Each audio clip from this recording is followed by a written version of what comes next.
بسم اللہ الرحمن الرحیم۔ آج ہمارا ٹاپک ہے جی نظریۃ العقد۔ اس سے پہلے ہم نظریۃ المال اور اس کے ساتھ ساتھ نظریۃ الملک، اونرشپ جو ہے اس کو پڑھ چکے ہیں۔ تو اب ان کے بعد ہے نظریۃ العقد۔ عقد کا انگریزی ترجمہ کانٹریکٹ ہوتا ہے، تو لغوی معنی میں عقد کہتے ہیں الربط، یعنی کسی چیز کو باندھنا۔ تو عقد میں بھی یہی ہوتا ہے کہ جو دو پارٹیاں ہوتی ہیں یا دو انسان ہیں، وہ اپنے آپ کو ایک دوسرے سے کسی خاص چیز میں باندھ لیتے ہیں، یا ہاتھوں کا ایک دوسرے سے مل جانا کنسنٹ کو ظاہر کرنے کے لیے اس کو عقد کہتے ہیں۔ اور اصطلاحی تعریف عقد کی ہے کہ ہوا ارتباط و ایجاب بقبول، کہ ارتباط یعنی مل جانا ایجاب کا قبول کے ساتھ، اعلیٰ وجہ ایسی وجہ میں، یظہر اثرہ فی محلہ کہ اس کا اثر اس کے محل میں ظاہر ہو رہا ہو۔ یعنی ایجاب و قبول کی جو ڈیفینیشن ہے وہ آگے آ جائے گی، لیکن ایجاب و قبول کا مطلب یہ ہوتا ہے کہ جب عقد ہو رہا ہوتا ہے تو ایک بندہ کہے گا یہ میں نے چیز خریدی، اور دوسرا کہے گا کہ اس کو میں نے قبول کیا۔ یعنی جانبین سے، دونوں پارٹیوں سے صرف اور صرف کنسنٹ کا ہونا ضروری نہیں، بلکہ اس کنسنٹ کا اظہار بھی ہو۔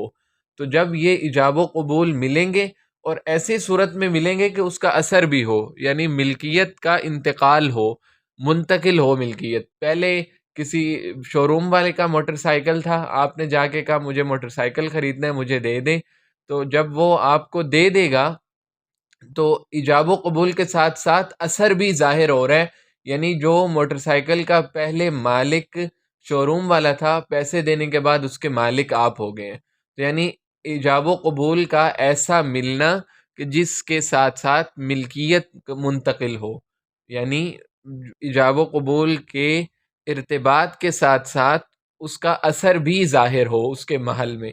تو محل میں اثر ظاہر ہونے کا یہی مطلب ہے۔ اس کے بعد ہمارے پاس آ جاتا ہے جی تصرف کسے کہتے ہیں، اور پھر تصرف کی اقسام ہے۔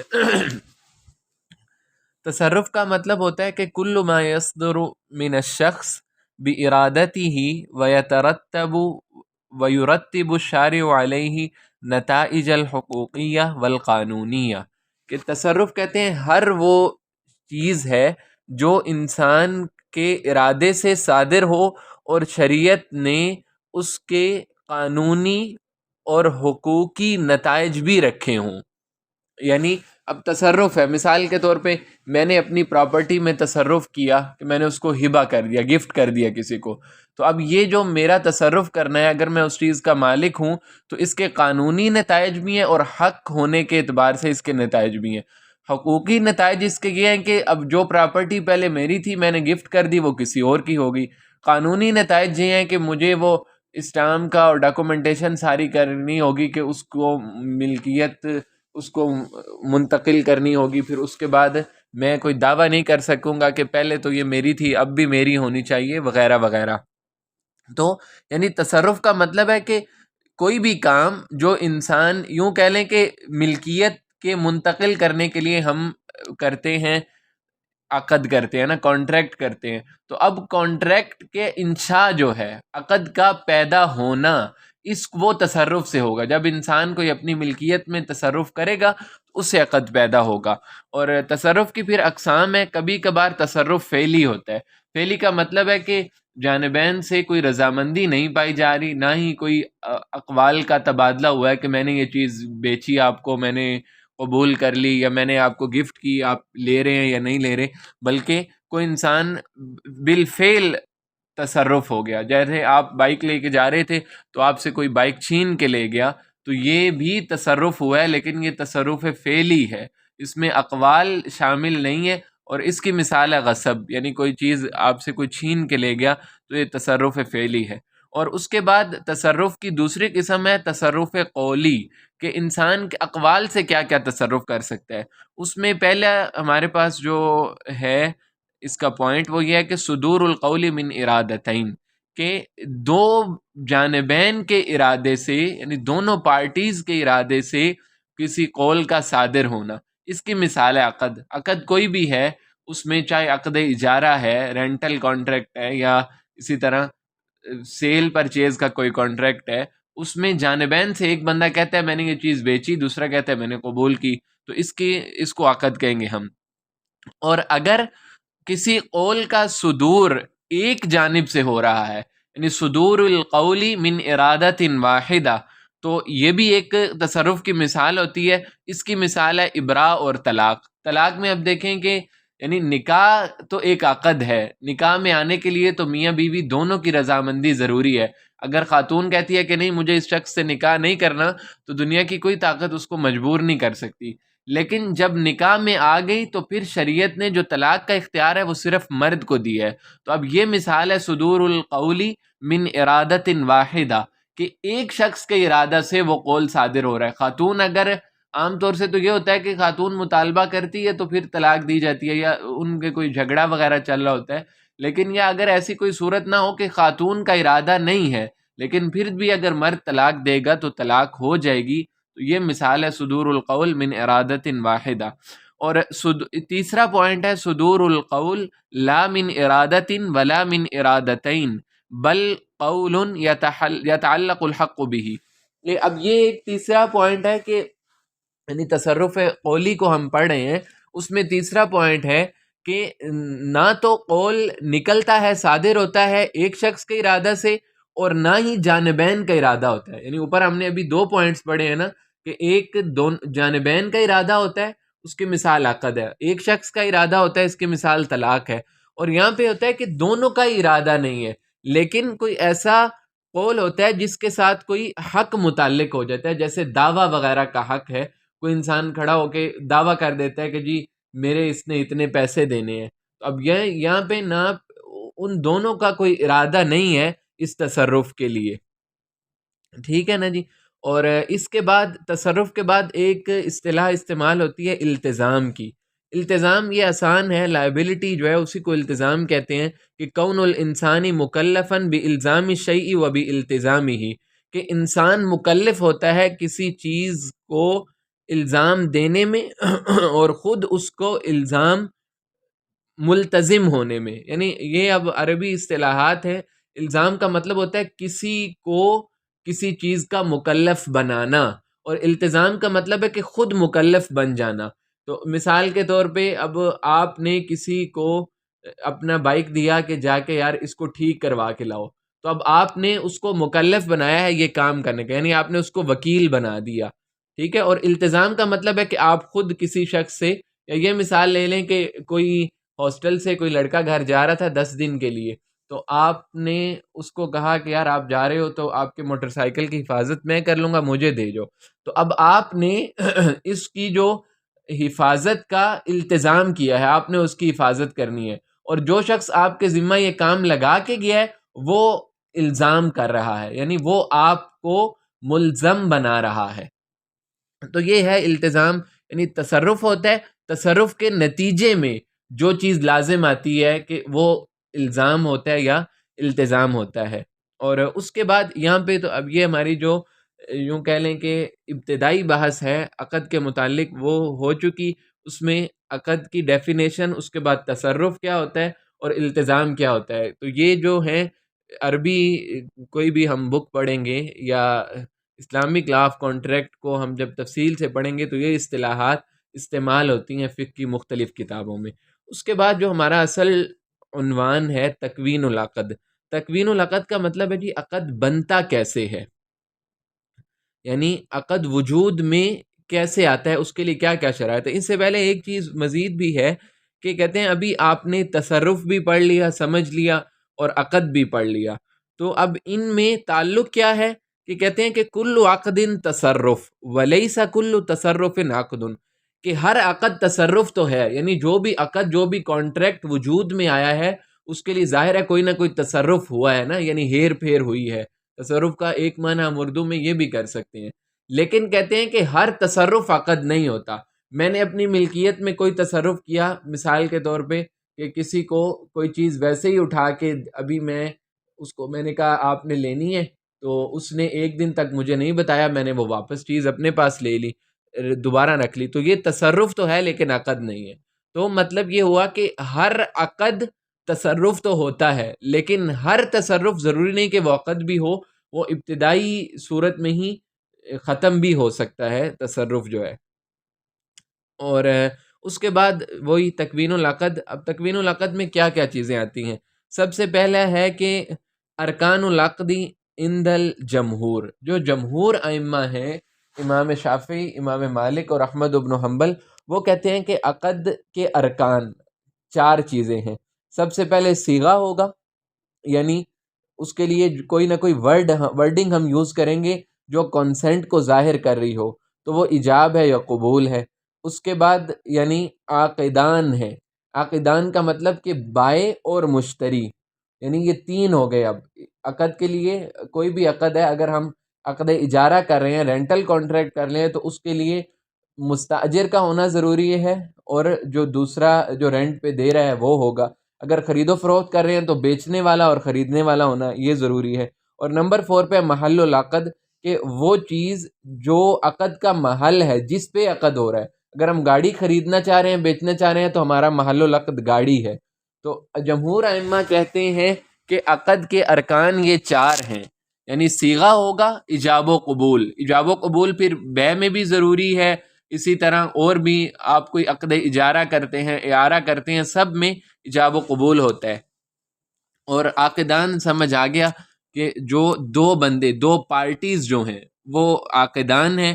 اور محل العقد کے وہ جو چیز جس پہ خرید و فروخت ہو رہی ہے، جس پہ اجارہ ہو رہا ہے، اعارہ ہو رہا ہے. لیکن احناف کی رائے یہ ہے کہ عقد کے جو ارکان ہیں وہ صرف اور صرف ایجاب و قبول ہے، یعنی کنسنٹ کے اظہار کے لیے جو ہم نے ٹرمینالوجیز وضع کی ہوئی ہیں کہ میں نے قبول کیا، میں نے فروخت کیا، آپ نے اس کو، آپ کو یہ میری آفر قبول ہے یا نہیں ہے، تو یہ ہوتا ہے احناف. لیکن یہ کوئی اختلاف نہیں ہے، لفظی اختلاف ہے صرف، کیونکہ وہ ارکان کی تعریف احناف کے ہاں اور ہے اور جمہور کے ہاں اور ہے. ظاہر ہے جب اس میں بھی ایجاب و قبول تو ہوگا، تو ظاہر ہے ایجاب و قبول کرنے والے بھی تو کوئی نہ کوئی ہوں گے نا، تو وہ عاقدین آ جائیں گے. اور ایجاب و قبول کسی چیز کا ہو رہا ہوگا نا. اب ہوا میں تو ایجاب و قبول نہیں ہو سکتا، ظاہر ہے گاڑی کا ہو رہا ہے، بائک کا ہو رہا ہے، یا اور کسی چاول کا ہو رہا ہے، تو یہ کوئی اختلاف نہیں ہے. لیکن بہرحال ایک تھیوریٹیکل چیز ہے کہ جمہور کے ہاں عقد کے ارکان 4 ہیں. وہ صیغہ ہے یعنی ایجاب و قبول ہے، اس کے بعد عاقدان ہے، بائع ہے یا مشتری ہے، اور نمبر 4 پہ یعنی عاقدان یہ الگ الگ ہے، بائع اور مشتری، اسی طرح مستاجر اور رینٹ پہ دینے والا، اور پھر محل العقد. لیکن احناف کہتے ہیں کہ ارکان العقد صرف ایجاب و قبول ہی ہے. اب اس کے بعد خیار الرجوع، یہ ایک بڑا اہم مسئلہ ہے کہ اگر کوئی آدمی ایجاب کرتا ہے، ایجاب کا معنی کہ آفر کو ایجاب کہتے ہیں، اور اس آفر کی جو ایکسیپٹنس ہے وہ قبول کہلاتی ہے. تو کسی نے مثال کے طور پہ دوست بیٹھے ہوئے تھے چائے پہ سارے، تو ایک نے کہا یار کہ میں اپنا موٹر سائیکل آپ کو 1 لاکھ روپے میں فروخت کرتا ہوں. تو جب تک جو دوسری پارٹی ہے جس کو آفر کی گئی ہے، اس نے جب تک اظہار نہیں کیا، اس نے یہ نہیں کہا کہ میں خریدتا ہوں، تو اس وقت تک کیا انسان اپنے ایجاب سے یعنی اپنی آفر سے رجوع کر سکتا ہے یا نہیں کر سکتا؟ تو اس میں علماء کا اختلاف ہے. امام ابو حنیفہ رحمہ اللہ کہتے ہیں کہ، بلکہ جمہور علماء کہتے ہیں کہ جب تک دوسرے بندے نے یعنی دوسری پارٹی نے قبول نہیں کیا، اس وقت تک آپ اپنے ایجاب سے، اپنی آفر سے رجوع کر سکتے ہیں. کہ ابھی وہ بولنے ہی والا تھا، آپ نے کہا نہیں یار میرا ارادہ بدل گیا، میں نہیں بیچنا چاہتا. لیکن امام مالک رحمہ اللہ فرماتے ہیں کہ نہیں، لا یجوز الرجوع عن الایجاب، ایجاب سے رجوع نہیں ہو سکتا. جب آپ نے ایک دفعہ ایجاب کر دیا تو اب آپ کی آفر یوں سمجھ لیں کہ دوسرے کے پاس چلی گئی ہے، اگر اس کو قبول ہوگی تو اب آپ کو یہ عقد لازمی کرنا ہی کرنا پڑے گا. تو یہ ہے خیار و رجوع. اس کے بعد ایجاب و قبول کی ڈیفینیشن کر لیں، یہ سمپل ہے کہ ایجاب کہتے ہیں کہ ما صدر اولا فهو الایجاب، کہ 2 پارٹیاں ہیں، ان میں سے جو پہلے بات کرے. یعنی اگر کوئی انسان کہتا ہے کہ یار میں نے، آپ مجھے یہ چیز اتنے میں بیچو گے، تو اب یہ ایجاب مشتری کی جانب سے ہو رہا ہے، یعنی خریدنے والے کی جانب سے ہو رہا ہے، اور بائع نے کہا کہ ہاں میں آپ کو بیچ دوں گا اتنے میں، تو یہ قبول ہو جائے گا اس کی جانب سے. اور یعنی یہ الٹ بھی ہو سکتا ہے، ایجاب کرنے والا دونوں پارٹیوں میں سے کوئی بھی ہو سکتا ہے، جو بھی پہلے آ کے آفر کرے گا، جیسے اب کوئی دکان پہ ہم جاتے ہیں تو ایجاب ہماری طرف سے ہوتا ہے، ہم کہتے ہیں کہ جی مجھے اتنے روپے کی چینی دے دو، اب وہ ضمن میں یہ پایا جا رہا ہوتا ہے، وہ ظاہر ہے وہ سمجھ رہا ہے کہ مجھے یہ وارے میں ہے، اسی لیے وہ آپ کو اتنی اٹھا کے دے رہا ہوتا ہے۔ اور جیسے کوئی آپ یوں سمجھ لیں کہ چائے پیتے ہوئے بیٹھے بیٹھے آپ کے پاس کوئی بیچنے والا آ گیا، کوئی خاتون آ گئی کوئٹہ ہوٹل پہ بیٹھے ہوئے، وہ بیچاری بیچ رہی ہے پینسلیں وغیرہ، تو اب یہاں پہ جو ایجاب ہے وہ مشتری کی جانب سے نہیں ہے بلکہ بائے کی جانب سے، بیچنے والا کہ وہ آپ کو آ کے کہتا ہے کہ یار یہ میرے پاس پینسل ہے 20 روپے کی ایک لے لو۔ تو ایجاب اور قبول یہ عام اصطلاحات ہیں، آفر اور ایکسیپٹنس ان کو کہتے ہیں۔ ایجاب بائے کی طرف سے بھی ہو سکتا ہے، مشتری کی طرف سے بھی ہو سکتا ہے، اسی طرح قبول بھی دونوں میں سے کوئی بھی کر سکتا ہے، بس جو پہلے جس کا کلام پہلے صادر ہوگا وہ ایجاب ہوگا، جو بعد میں صادر ہوگا وہ قبول ہوگا۔ اس کے بعد ہے جی شروط الایجاب والقبول، کہ ایجاب و قبول کو اب انشاءاللہ تفصیلاً آپ سمجھ گئے ہوں گے، تو اس میں اب یہ ہے کہ یعنی کانسینٹ کا اظہار کو ایجاب و قبول کہتے ہیں۔ اب کانسینٹ کا ہمیں کیسے پتہ چلے گا کہ یہ لوگ واقعتاً عقد کرنا چاہتے ہیں، خرید و فروخت کرنا چاہتے ہیں یا نہیں چاہتے؟ تو اس کے اظہار کے لیے یہ الفاظ استعمال ہوتے ہیں، جسے ایجاب ہوتا ہے، قبول ہوتا ہے۔ اب اس کے بعد ان کی شرائط ہے، شروط الایجاب والقبول، تو سب سے پہلی شرط یہ ہے کہ صدور العبارہ من العاقدین بارادۃ معتبرہ یعبر بہا، کہ اس کی پہلی شرط یہ ہے کہ عبارت کا صدور عاقدین سے ہو معتبر ارادے کے ساتھ، یعنی وہ واقعتاً اس کے یعنی جو الفاظ ان سے نکل رہے ہیں ان الفاظ کے ذریعے وہ عقد کرنا چاہتے بھی ہیں۔ اب جیسے کوئی آدمی سویا ہوا ہے یا کوئی آدمی بیچارہ ویسے مجنون ہے، اس کو سمجھ نہیں ہے، اب سویا ہوا آدمی نیند میں کچھ بھی بول سکتا ہے۔ اب اٹھ کے کوئی کہتا ہے جی آپ کا روم میٹ کہتا ہے کہ رات کو تو آپ نے خواب میں یا سوتے سوتے یہ جملہ بولا تھا کہ میں اپنا موٹر سائیکل بیچ رہا ہوں، تو لہٰذا میں نے تو اسی وقت آفر قبول کر لی تھی، تو لہٰذا اب ہمارا عقد ہو چکا ہے۔ تو یہ معتبر نہیں ہے، بلکہ یعنی وہ ایسا قول ہو جو نکل رہا ہے، عبارت ایسی ہو کہ جس کے وہ معتبر بھی ہو، ٹھیک ہے نا؟ یعنی اب سوئے ہوئے بندے کی بات کا کوئی اعتبار نہیں ہوتا، مجنون انسان کی بات کا کوئی اعتبار نہیں ہوتا۔ اور دوسری شرط یہ ہے، یہ بڑی اہم ہے، کہ موافقت الایجاب بالقبول، کہ ایجاب اور قبول میں موافقت ہونی چاہیے، چاہے وہ صراحتاً ہو چاہے ضمناً ہو۔ مثال کے طور پہ آپ گئے دکان والے کے پاس، آپ نے کہا جی مجھے ایک سوپ دے دیں 100 روپے کا، اب وہ کہتا ہے کہ نہیں میں نے آپ کو 100 کا نہیں دیا، میں نے آپ کو 150 کا دینا ہے سوپ، تو اب آپ نے ایجاب کیا تھا 100 روپے کا، اگر وہ قبول کر لیتا، وہ کہتا ہے ٹھیک ہے 100 روپیہ دو، یہ لے جاؤ سوپ، تو پھر آپ کی طرف سے ایجاب تھا، اس کی جانب سے قبول ہو گیا۔ لیکن وہ کہتا ہے کہ نہیں مجھے یہ آفر قبول نہیں ہے، میں نے آپ کو 100 کا نہیں دینا بلکہ 150 کا دینا ہے، اب اس کی جانب سے ایجاب ہو گیا، آپ کو قبول کرنے کا اختیار ہے، آپ چاہیں تو 150 میں قبول کر لیں، چاہیں تو آپ کہیں نہیں میں کسی اور سے لے لیتا ہوں جا کے۔ تو ایجاب و قبول کی موافقت بہت ضروری ہے، یعنی ایجاب تبھی ہوگا جب وہ قبول کے اسی وقت ہو سکے گا جب وہ ایجاب کے موافق ہو۔ آپ جا کے کہتے ہیں جی مجھے بائک چاہیے 70 لیکن میں نے لاکھ میں لینا ہے، تو اس کی قیمت تو 1,20,000 ہوئی پڑی ہے، تو وہ اس کے اگر موافق نہیں ہوگا تو پھر وہ قبول نہیں ہو سکے گا، بلکہ وہ ایک نئی آفر جنریٹ ہو جائے گی، کریٹ ہو جائے گی۔ جیسے کہ پہلے ہماری مثال گزری ہے، اسی مثال میں کہ آپ نے کہا کہ مجھے 1,00,000 کا CD70 دے دے، اس نے کہا نہیں میں 1,00,000 کا نہیں دوں گا، بلکہ اگر آپ نے لینا ہے تو پھر 1,20,000 کا دوں گا، اب یہ اس کی جانب سے ایجاب ہو گیا، آپ پھر قبول کریں گے، اگر آپ کو فائدہ لگ رہا ہے 1,20,000 میں لینے کا تو آپ لے سکتے ہیں۔ اور تیسری شرط یہ ہے کہ کل علم و کل من العاقدین بالآخر، یعنی ہر کسی کو دوسرے کی بات سمجھ آ رہی ہو، یہ نہ ہو کہ ایک عربی بول رہا ہے اور دوسرے کو عربی سمجھ ہی نہیں آتی، تو وہ پھر ہمارے والا حال ہوتا ہے۔ تو اس میں یعنی ایجاب و قبول کے لیے یہ بھی ضروری ہے کہ ایک دوسرے کی بات سمجھ رہے ہوں، ظاہر ہے پھر ہی ہو سکے گا۔ اور نمبر 4 پہ یہ بھی انتہائی اہم سمجھنے کی چیز ہے کہ اتصال القبول بالایجاب، کہ قبول کا یعنی ایکسیپٹنس کا آفر کے ساتھ متصل ہونا، یعنی بالکل ساتھ ہونا ضروری ہے۔ مثال کے طور پہ صبح کے وقت ایک بندے نے کہا کہ میں آپ کو فلاں چیز لیپ ٹاپ بیچتا ہوں 1 لاکھ کا، تو وہ ڈالر کا ریٹ اوپر چلا گیا، تو شام کو آپ نے کہا یار وہ تو مجھے صبح 1 لاکھ کا کہہ رہا تھا، لیکن اب تو میں نے لینا تو پہلے ہی تھا، یہ تو ریٹ اوپر چلا گیا، اب تو وہی مجھے 1,50,000 سے کم ملنا نہیں ہے۔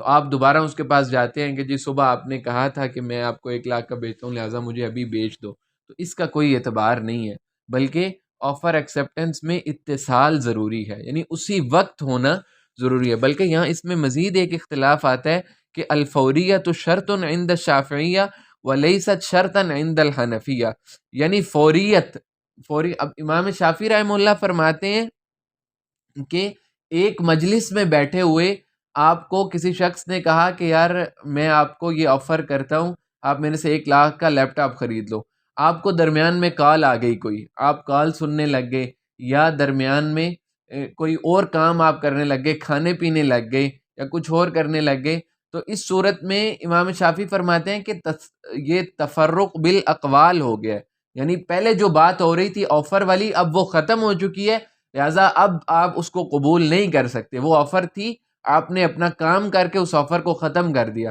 لیکن امام ابو حنیفہ رحمہ اللہ کہتے ہیں کہ تفرق بالابدان معتبر ہے، بدن کا تفرق معتبر ہے، بدن جب الگ ہوگا تو پھر وہ آفر ختم ہوگی۔ مثال کے طور پہ 2 آدمی بیٹھے ہوئے تھے، تو ایک نے کہا میں آپ کو 1 لاکھ کا لیپ ٹاپ بیچتا ہوں، دوسرا اٹھ کے کہیں اور چلا گیا، تو 5 منٹ بعد واپس آتا ہے یا 2 منٹ بعد واپس آتا ہے، جب ان میں یعنی ان کے بدن الگ الگ ہو چکے ہیں، الگ الگ کا مطلب کہ وہ ایک مجلس سے چلے گئے ہیں، تو لہٰذا اب پھر اس کی جو وہ آفر اس کو ایکسیپٹ نہیں کر سکے گا۔ لیکن اگر اسی مجلس میں بیٹھے ہوئے کوئی اور باتیں اس نے شروع کر دی، کچھ کر دیا، تو ابو حنیفہ رحمہ اللہ کہتے ہیں کہ نہیں، اس کا کوئی فرق نہیں پڑے گا، بلکہ اگر وہ کال سننے کے بعد اسی مجلس میں کہتا ہے کہ ہاں جی آپ جو بات کر رہے تھے 1 لاکھ کا آپ نے لیپ ٹاپ بیچ رہے تھے، تو مجھے قبول ہے، میں خریدتا ہوں۔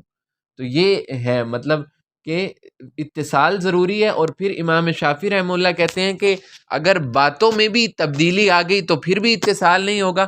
امام حنیفہ رحمہ اللہ کہتے ہیں کہ نہیں، مجلس میں اگر تبدیلی آئی تو پھر وہ اتصال کو معتبر نہیں سمجھا جائے گا۔ اس کے بعد ہے جی ما ہوا صیغۃ الایجاب والقبول، ایجاب و قبول کے لیے صیغہ، ہم ٹینس کون سا استعمال کریں گے؟ تو ظاہر ہے ایک تو ہمیں جو ماضی کا صیغہ ہے وہ تو معتبر ہے ہی ہے۔ اصل میں عربی میں جو مضارع آتا ہے، مضارع میں حال کا معنی بھی ہوتا ہے اور مستقبل کا معنی بھی ہوتا ہے۔ ماضی میں تو ظاہر ہے کسی کام کی، ماضی تو کسی کام کے مکمل ہونے کو اشارہ کی طرف، ہم کہتے ہیں کہ یار آپ میں نے، یعنی اگر کوئی نکاح ہو رہا ہے کسی کا، تو اس کو کہتے ہیں کہ اتنے اتنے حق مہر میں میں نے آپ کا نکاح فلاں لڑکی سے کیا، تو آپ کہتے ہیں جی ہاں میں نے قبول کیا، تو یہ ماضی کا ہے نا، کہ مطلب میں قبول کر چکا ہوں، ہو چکا ہے کام۔ تو لیکن اگر عربی میں یوں کہے گا کہ اقبل، کہ میں قبول کرتا ہوں، اس میں یہ بھی احتمال ہے، اور یہ بھی احتمال ہے کہ اقبل سے مراد ہو کہ میں قبول کروں گا، تو لہٰذا مضارع اس وقت معتبر ہوگا جب اس میں حال کا معنی ہو، یعنی ریسنٹ وہ معنی دے رہا ہو۔ لیکن اگر وہ مستقبل میں معنی ہے کہ وہ کہتے ہیں کہ جی قبول، آپ نے فلاں خاتون کو اپنے نکاح میں قبول کیا، تو وکیل صاحب کہتے ہیں نہیں جی میں تو قبول کروں گا اگلے سال، ذرا ابھی تھوڑی پریکٹس کر لوں، مزید پیسے کما لوں، تو پھر اس کا کوئی اعتبار نہیں ہوگا۔ سال میں ہو سکتا ہے اس لڑکی کو بہت جلدی ہو، وہ سال آپ کا انتظار نہ کر سکے، تو یہ نہیں ہوگا۔ یعنی اگر ماضی کا تو معتبر ہوگا ہی ہوگا، مضارع تب معتبر ہوگا جب حال کا معنی ہو، مستقبل کا معنی ہو تو معتبر نہیں ہوگا۔ اس کے بعد ہے کہ عقد کے لیے صیغہ کون سا استعمال ہوگا؟ تو اس میں عام ہے کہ کوئی بھی ایسا ورڈ جو تملیک کے معنی پر، یعنی ملکیت کے معنی پر دلالت کرتا ہے، اس سے عقد ہو سکتا ہے۔ مثلا کسی نے کہا کہ جی میں نے آپ کو یہ چیز بیچتا ہوں، آپ نے قبول کیا، یہ تو الفاظ مشہور ہیں، یہ بھی ہو سکتا ہے۔ کوئی کہتا ہے جی میں نے آپ کو اس چیز کا مالک بنایا، تو پھر بھی ٹھیک ہے۔ یعنی کوئی بھی ورڈ جو معاشرے میں یوز ہوتا ہے اس کے لیے یہ اس کے عقد میں بھی وہ استعمال ہو سکتا ہے۔ لیکن شادی میں، یعنی نکاح کا جو عقد ہے، جو اس میں پھر اختلاف ہے۔ امام شافعی رحمہ اللہ فرماتے ہیں کہ نکاح صرف لفظ نکاح اور لفظ زواج سے ہو سکتا ہے، یعنی یوں کہے کہ تزوجت یا کہ نکحت۔ تو لیکن امام ابو حنیفہ رحمہ اللہ اس میں بھی وہی معنی کہتے ہیں کہ کوئی بھی ورڈ ہے جو تملیک کے معنی پہ دلالت کرتا ہے، چاہے نکاح ہے، چاہے تزویج ہے، چاہے ملکتو ہے وغیرہ وغیرہ، یعنی کانٹریکٹ میں جیسے کوئی بھی ورڈ تملیغ پہ معنی پہ دلالت کرتا ہے، یہاں پہ بھی کسی بھی ورڈ سے نکاح ہو سکتا ہے۔ یہ ایک آسان سی، یعنی کوئی اتنی اہم چیز نہیں ہے کہ صیغہ کون سا استعمال ہوگا، لفظ کون سا استعمال ہوگا کانٹریکٹ کو وجود میں لانے کے لیے۔ تو یہ تو ہماری تھی ایجاب و قبول کی بحث، مطلب عقد ہم پڑھے ہیں نا، تو عقد میں سب سے پہلی چیز تھا ارکان میں ایجاب و قبول، تو اب یہ تو اس کی تھوڑی سی بحث ہوئی۔ اس کے بعد پھر اس میں ایک چیز آ جاتی ہے کہ اگر کوئی انسان عقد کرنا چاہتا ہے لیکن وہ بول نہیں سکتا، یعنی التعبیر بغیر اللفظ، اگر ان کو انسان لفظ کے بغیر تعبیر کرنا چاہتا ہے تو پھر اس کے کیا احکامات ہیں؟ کہتے ہیں الکتابۃ کالخطاب، کہ کوئی بھی ہم ریٹن کانٹریکٹ ظاہر ہے ہمارا معتبر ہوتا ہے، یعنی کہتے ہیں کہ لکھنے میں اور بولنے میں کوئی فرق نہیں ہے، جیسے ہم بول کے ایک دوسرے سے کہہ سکتے ہیں کہ یہ چیز آپ مجھے اتنے کی دے دو، میں اتنے کی لے لیتا ہوں، اس طرح ریٹن فارم میں بھی یہ کانٹریکٹ ہو سکتا ہے، اس میں کوئی ایشو نہیں ہے۔ اس کے بعد اشارہ ہے، اشارے سے اب کہتے ہیں کہ یہ ہر بندے کو اختیار نہیں ہے کہ اشارے سے وہ اپنے کانٹریکٹ کرے، کیونکہ اس میں ابہام ہو سکتا ہے۔ البتہ جو شخص بولنے پہ قادر نہیں ہے، جیسے گونگا وغیرہ ہے، تو وہ اگر اشارے سے کانٹریکٹ کرتا ہے، اخرس کے لیے معتبر ہے اشارے سے عقد کرنا، لیکن یعنی ایجاب و قبول کرنا، لیکن جو صحیح سالم انسان ہے اس کا کوئی اعتبار نہیں ہے۔ اس کے بعد ہے افعال، یعنی منہ سے کوئی بول نہیں رہا، لکھ کے کوئی کانٹریکٹ نہیں کر رہا، لیکن بالفعل کر رہا ہے، اس کو بیعتعاتی بھی کہتے ہیں۔ آج کل بہت زیادہ اس کا استعمال ہے، آپ کسی بھی مال میں جاتے ہیں، ان میں وہ چیزوں پہ ریٹ بالکل واضح لکھے ہوئے ہیں، آپ وہاں سے چیزیں اپنی مرضی سے اٹھاتے ہیں، ٹرالی میں ڈال کے آپ کاؤنٹر پہ آ جاتے ہیں، بل دے دیتے ہیں۔ تو نہ آپ نے کہا کہ ایجاب میں کر رہا ہوں، نہ اس نے کہا قبول کر رہا ہوں، لیکن بالفعل ہو رہا ہے۔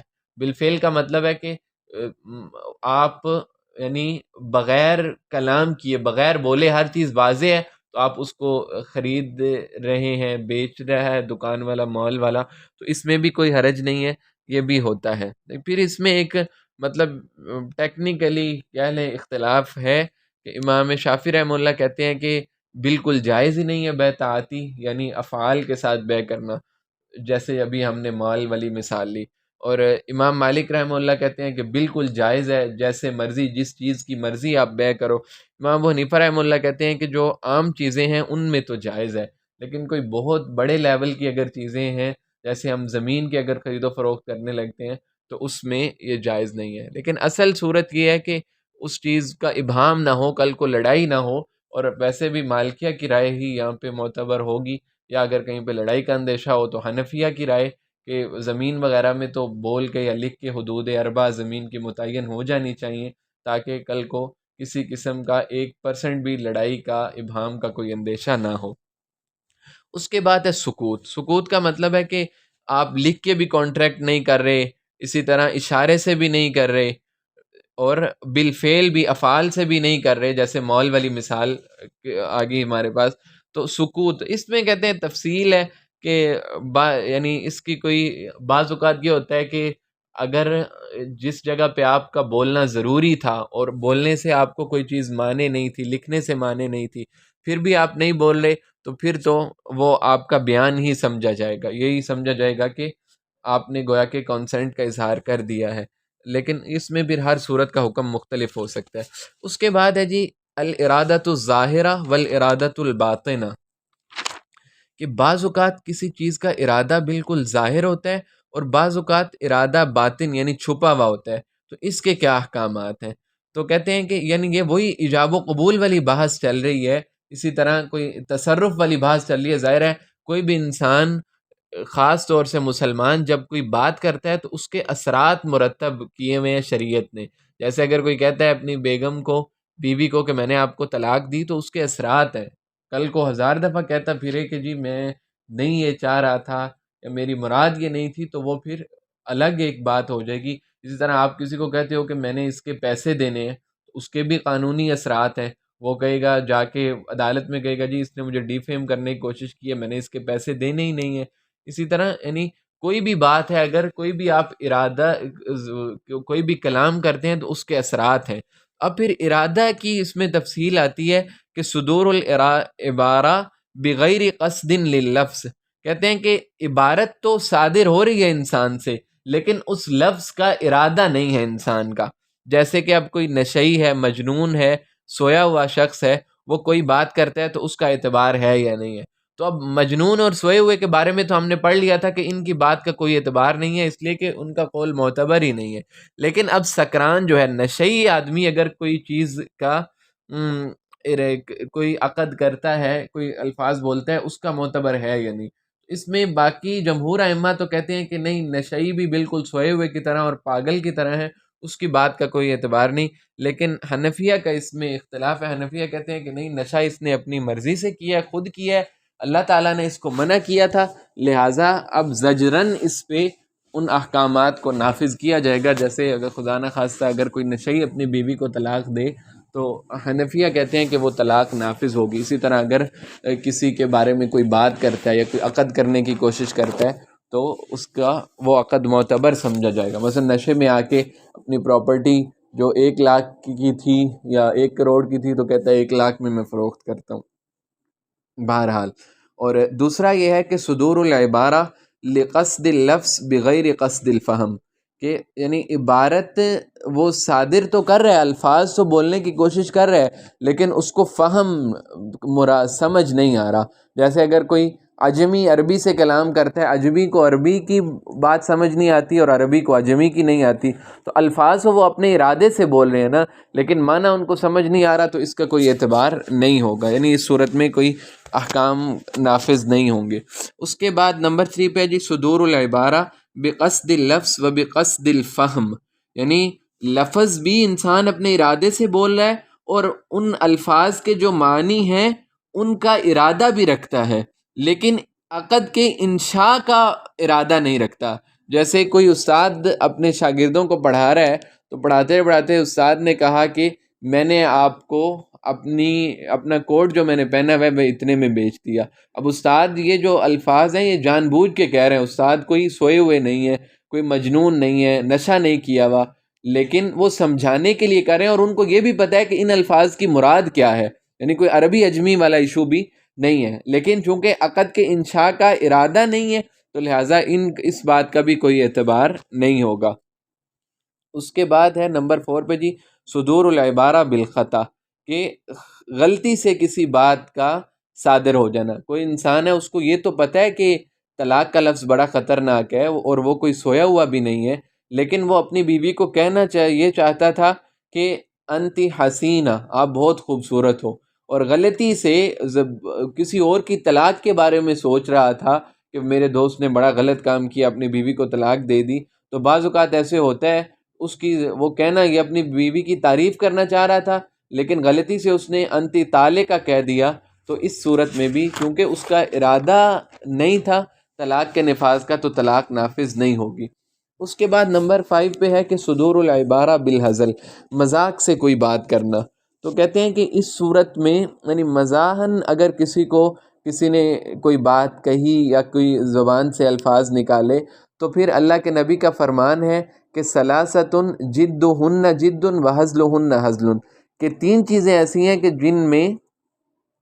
جن کا مزاح اور اسی طرح یوں کہہ لیں کہ جن کی سیریسنس وہ برابر ہے، کوئی فرق نہیں، تو ان میں طلاق بھی ہے. تو لہٰذا اگر کوئی آدمی اپنی بیوی کو مذاق میں کہتا ہے کہ میں نے آپ کو طلاق دی تو اس صورت میں بھی طلاق نافذ ہو جائے گی. یعنی یہ ایک طرح کی روک تھام ہے کہ اللہ کے نبی فرما رہے ہیں کہ طلاق اتنا بڑا لفظ ہے کہ مزاح میں بھی نہیں کہنا، اگر مذاق میں بھی کہو گے تو پھر اس کے بھی احکامات نافذ ہوں گے، طلاق ہو جائے گی.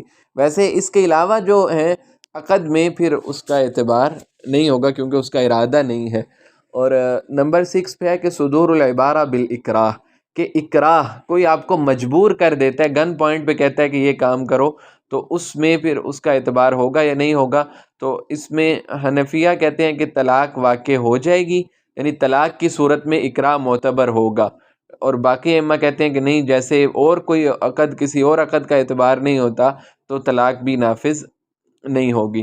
یعنی یہ ساری وہ چیزیں ہیں کہ عبارت آپ زبان سے کلام تو کر رہے ہیں لیکن کسی جگہ پہ ہے کہ آپ کا اس کلام سے وہ کام کرنے کا ارادہ نہیں ہے یا آپ نے بات غلطی سے کر دی، اس صورت میں پھر عقد کے اثرات جو ہم نے ڈیفینیشن پڑھی تھی کہ قانونی اور حقوقی جو نتائج ہیں وہ معتبر ہوں گے یا نہیں ہوں گے۔ نمبر 7 پہ ہے صدور العبارہ بقصد عقد معین ولیکن ینشئ عقدا آخر بقصد، کہ مطلب کہ وہ عبارت ایک متعین عقد کے لیے عبارت نکال رہا ہے، یعنی وہ بات کر رہا ہے، جو کلام کر رہا ہے وہ کوئی معین عقد کرنا، خاص عقد کرنا چاہتا ہے، لیکن کوئی اور عقد کر لیتا ہے۔ مثلاً کوئی آدمی گھر سے گیا تھا کہ یار میں نے 70 بائک خرید کے لانا ہے، تو وہاں جا کے اس کا ارادہ بدل گیا اور اس نے کہا کہ نہیں جی میں تو یہاں پہ 1 to 5 خرید لیتا ہوں، تو ظاہر ہے جیسے کہ واضح ہے اس میں کوئی ایشو نہیں ہے۔ لیکن اگر کوئی انسان غلطی سے یوں کر لے، یہ کہہ رہا ہے کہ یار یہ مجھے ایک 1 to 5 دے دو، ارادہ اس کا 70 کا تھا، تو پھر اس میں الفاظ کی غلطی کو معافی ہوگی، اس کے ارادے کو دیکھا جائے گا کہ وہ اس کا فہم کیا کہتا ہے۔ تو اس صورت میں بھی یعنی جو اعتبار ہے وہ مقاصد اور معنی کا ہوگا، الفاظ کا نہیں ہوگا۔ اور نمبر 8 پہ جو چیز ہے یہ بڑی اہم ہے، صدور العبارہ بقصد غرض مباح، کہ کسی مباح غرض کے لیے کسی عبارت کا صادر ہونا، اس کے نتائج ہوں گے یا نہیں ہوں گے۔ مثال کے طور پہ کسی آدمی نے انگور بیچ دیے ایسے شخص کو کہ جو ان انگوروں سے شراب بنا کے بیچتا ہے، لوگوں کو شراب بنا کے دیتا ہے۔ اب اس میں اختلاف ہے، امام شافعی رحمہ اللہ کہتے ہیں کہ ظاہری ارادہ کو دیکھا جائے گا اور باطنی ارادہ کو بالکل نہیں دیکھا جائے گا، اور جمہور علماء کہتے ہیں کہ نہیں، باطنی ارادہ کو دیکھا جائے گا۔ یہاں پہ جو ہمارا وکالت کا پروفیشن ہے اس میں بھی یہی چیز آ جاتی ہے کہ امام شافعی رحمہ اللہ کہتے ہیں کہ اگر کوئی بندہ آ کے آپ کو کہہ رہا ہے کہ میرا یہ کیس ہے، اور وہ اگرچہ بندہ اصل میں جھوٹا ہی کیوں نہ ہو، وہ آپ کو کہتا ہے کہ جی میرا یہ کیس ہے، آپ نے مجھے ڈیفینڈ کرنا ہے، میری طرف سے آپ نے میرے بہاف پہ عدالت میں جانا ہے، تو وہ جھوٹا بھی کیوں نہ ہو لیکن ظاہراً وہ آپ کو کہہ رہا ہے کہ آپ نے میری طرف سے یہ کرنا ہے، باطنی طور پہ چیز کو گہرائی میں جا کے دیکھنے کے آپ مکلف نہیں ہو۔ لیکن یہ امام شافعی رحمہ اللہ کہتے ہیں۔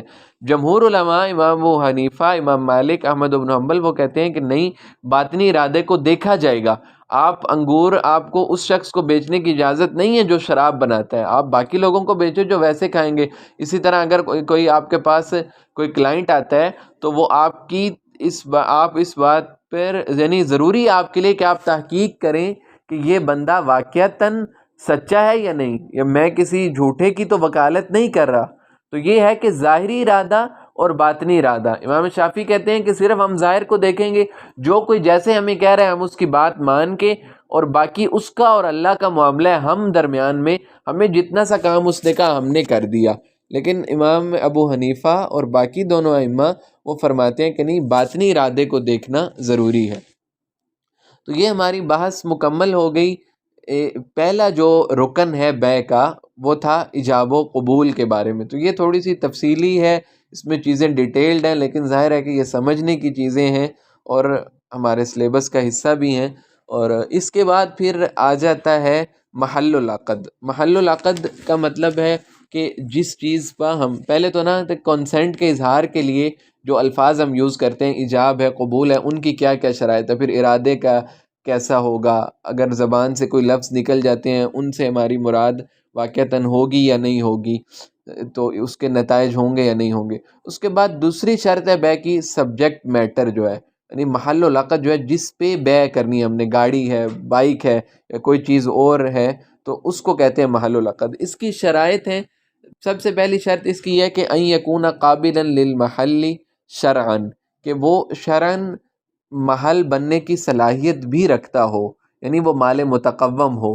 پہلے لیکچر میں ہم پڑھ چکے ہیں کہ مال متقوم کیا ہوتا ہے، کہ نمبر 1 تو وہ ہمارے قبضے میں ہو، یعنی قبضے کی صلاحیت موجود ہو، اور نمبر 2 پہ کہ شریعت اس کو مال سمجھتی ہو۔ اب اگر شراب کوئی بیچنا چاہتا ہے، خنزیر بیچنا چاہتا ہے، تو مسلمان کے لیے وہ مال متقوم نہیں ہے، تو لہٰذا وہ عقد کا محل ہی نہیں ہے۔ اور اس کے بعد ہے کہ ان یکون موجوداً، کہ وہ موجود ہو، یعنی یہ اس میں تفصیلاً گزر چکا کہ موجود ہونے کا کیا مطلب ہے، جو ہمارا نظریۃ المال ہے، یعنی وہ بالفعل آپ کے پاس چیز موجود ہو، یہ نہ ہو کہ آپ یہ کہہ رہے ہیں کہ جی میں آپ کو ایک باز بیچتا ہوں اور آپ بہت نشانے باز ہیں، اور آپ کہیں کہ مجھے تو پتہ ہے میں نے کل کو شکار کر کے لے آنا ہے، لہٰذا میں پہلے ہی بیع کر لیتا ہوں۔ تو اس میں جمہور علماء کی رائے یہی ہے کہ پہلے آپ باز کو شکار کر کے لائیں، اس کے بعد بیچیں، یعنی موجود ہو۔ اور نمبر 3 پہ ہے ان یکون معلوماً، کہ معلوم ہو، کسی مجہول چیز کی بیع ٹھیک نہیں ہے۔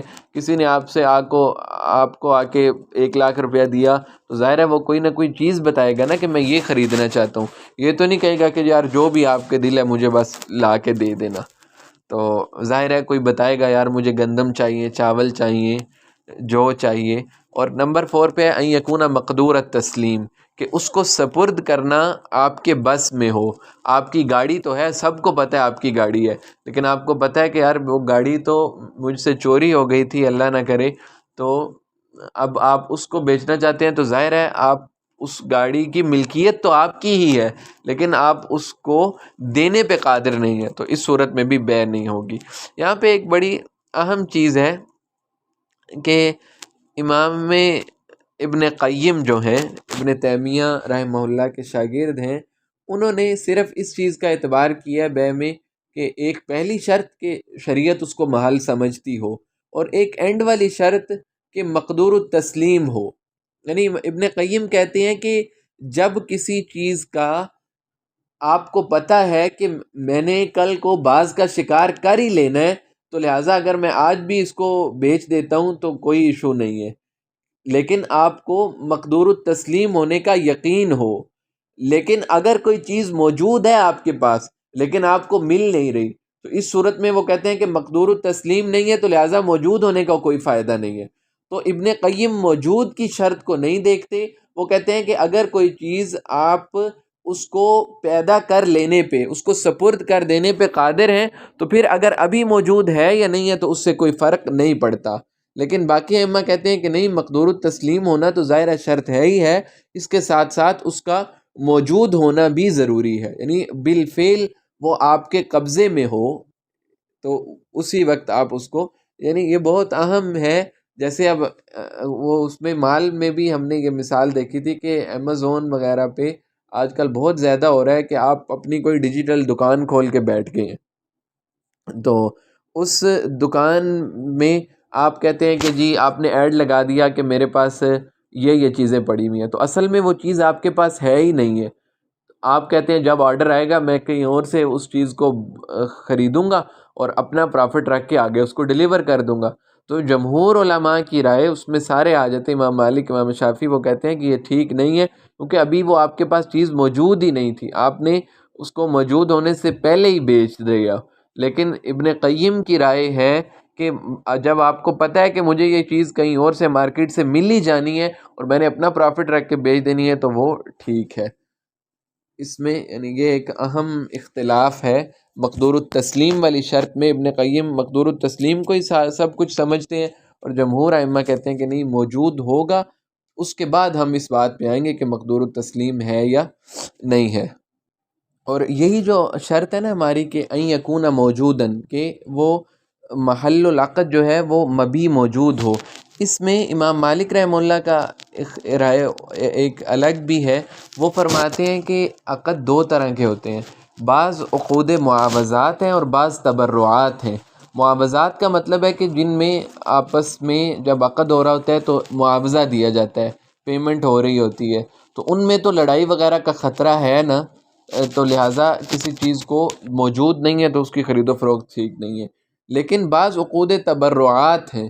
تبرعات کا مطلب کہ ویسے ہی کسی کو کوئی چیز گفٹ کر دینا، اس قسم کی جتنی چیزیں ہیں، تو اس میں پھر امام مالک کہتے ہیں کہ محل العقد جو ہے یعنی مبی ہے، جس کو ہم بیچیں گے، خرید رہے ہیں، یا جس پر کانٹریکٹ ہو رہا ہے، جس کو گفٹ کر رہے ہیں، اس کا موجود ہونا عقود تبرعات میں، گفٹ وغیرہ میں ضروری نہیں۔ جیسے ویسے ہی کسی کو کوئی کہہ دے یار کہ میں آپ کو گاڑی گفٹ کروں گا، تو اب اگر گاڑی نہیں بھی ہے تو بعد میں وہ خرید کے گفٹ کر دے تو اس میں کوئی ایشو نہیں ہے۔ یعنی عقود معاوضات میں محل مبی کا موجود ہونا ضروری ہے امام مالک کے ہاں، اور تبرعات میں ضروری نہیں ہے۔ تو یہ ہے محل العقد، یعنی مبی کی شرائط ہیں، اس کی جو تفصیل ہے، اور انواع المحل یعنی محل کیا کیا ہو سکتا ہے؟ یہ بالکل سمپل چیز ہے، عین بھی ہو سکتا ہے، جیسے گاڑی آپ نے بیچ لی، خرید لی، پورے کے پورے مالک ہو گئے اس کے۔ منفعت پہ بھی عقد ہو سکتا ہے، اجارے پہ آپ نے کوئی چیز، یعنی گھر کے مالک تو نہیں بنے لیکن رینٹ پہ آپ نے کوئی لے لیا تو اس کے منافع کے آپ مالک ہیں۔ تو یعنی محل جو ہے عقد کا وہ عین بھی ہو سکتا ہے، نفع بھی ہو سکتا ہے جیسے اجارہ ہے، اور عمل بھی ہو سکتا ہے جیسے زراعت وغیرہ ہے، یعنی کسی نے کوئی کام زراعت کے لیے آپ نے کوئی لے لی، زمین لے لی، تو اب وہ جو اس زمین کے منافع کی مالک ہے ویسے تو آپ، لیکن آپ عمل کے ذریعے، عمل ہو رہا ہے نا اس میں، تو یہ بھی وہی آ جاتا ہے۔ اور نمبر 3 پہ جو ہمارے ارکان العقد جو ہم پڑھ رہے ہیں کہ کانٹریکٹ کے بنیاد کیا ہے، کون کون سے کانٹریکٹ کے لیے اس کے اسینشل انگریڈینٹس کون سے ہیں، تو اس میں محل العقد ہمارا ہو گیا، ایجاب و قبول ہو گیا۔ نمبر 3 پہ عاقد، یعنی جو عقد کرنے والا ہے، جو انسان ہے، جو پارٹی ہے، اس کی بھی شریعت نے کوئی شرائط رکھی ہیں، یا اس کی کیا شرائط ہیں، اس کو اب ذکر کریں گے۔ سب سے پہلی چیز جو ہے وہ یہاں سمجھنے کی ہے کہ عقد کے لیے اہلیت کا ہونا ضروری ہے، یعنی وہ واقعتاً اس بات کا اہل بھی ہے کہ وہ عقد کر سکے یا نہیں کر سکے۔ تو پھر اہل کون ہوتا ہے، اس میں یہ بہت اہم چیز ہے، یعنی اس پورے ہمارا جو پورے کا پورا نظریۃ العقد ہے، شاید کہ اس میں سب سے زیادہ اہم یہی چیز ہو کہ اہلیت، عقد کی اہلیت کیسے ہمیں پتہ چلے گی۔ تو مطلب اہل کون ہے، تو سب سے پہلے اہلیت کا معنی بیان کرتے ہیں کہ اہلیت کا معنی ہوتا ہے صلاحیت، یعنی کیپیبلٹی جو ہے، کیپیسٹی جو ہے وہ کسی کے اندر ہے یا نہیں ہے۔ تو اب صلاحیت کی یا اہلیت کی جو پراپر ڈیفینیشن ہے وہ یہ ہے کہ صلاحیت الانسان فی وجوب الحقوق المشروعیہ ما لہو و علیہ، کہ انسان کے ظاہر ہے کچھ حق اس کے نفع کے لیے ہوتے ہیں، یعنی اور کچھ اس کے ذمہ لازم ہوتے ہیں جو بظاہر نقصان لگ رہا ہوتا ہے۔ جیسے اگر کسی سے ہم نے پیسے لینے ہیں تو یہ میرا حق ہے، اور کسی کو پیسے دینے ہیں تو یہ مجھ پر حق ہے۔ تو کسی انسان کی ایسی صلاحیت کہ جس پر حقوق کا نفاذ ہو سکے اور وہ حقوق کو ایکوائر کر سکے، تو اس کو کہتے ہیں صلاحیت، اہلیت کا ہونا۔ پھر اہلیت کی 2 قسمیں ہیں، اہلیت الادا ہے اور ایک اہلیت الوجوب ہے۔ اہلیت الادا کا مطلب ہے کہ لائبلٹی، ادائیگی، آپ کسی چیز کو ادا کرنے پر کب آپ ادا کریں گے کسی چیز کو اور کب ادا نہیں کریں گے۔ اور اہلیت الوجوب کا مطلب ہے کہ کوئی چیز کو آپ کب ایکوائر کر سکتے ہیں، یعنی اس چیز کے مالک آپ کب بن سکتے ہیں اور کب نہیں بن سکتے۔ تو یہ 2 قسم کی اہلیت ہے، ایک اہلیت الوجوب ہے اور ایک اہلیت الادا ہے۔ اہلیت الوجوب کی اگر ہم مثال ڈیفینیشن دیکھیں تو صلاحیت الانسان لثبوت الحق لہو، کہ انسان کی ایسی صلاحیت کہ حق اس کے ذریعے ثابت ہو سکے۔ مثلا اگر کوئی بچہ وجود میں ہی نہیں آیا ابھی تک، ابھی اپنی ماں کے پیٹ میں ہے، جنین ہے، تو کیا وہ پراپرٹی کا مالک ہو سکتا ہے یا نہیں ہو سکتا؟ تو یہ اس کو دیکھیں گے ہم، یعنی یہ وجوب کا مطلب ہے کہ کوئی چیز انسان کی ملکیت میں آ سکتی ہے یا نہیں آ سکتی، وجوب کو آپ یوں کہہ لیں۔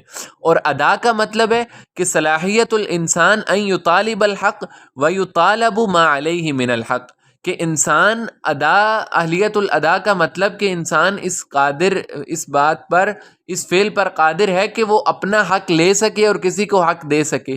تو جو لائبلٹی کا تصور ہے، ظاہر ہے لائبلٹی جب ہوگی تو وہ جانبین سے ہوتی ہے، اگر آپ کسی چیز کے لائبل ہو رہے ہیں تو آپ کسی کو لائبل بنا بھی سکتے ہیں۔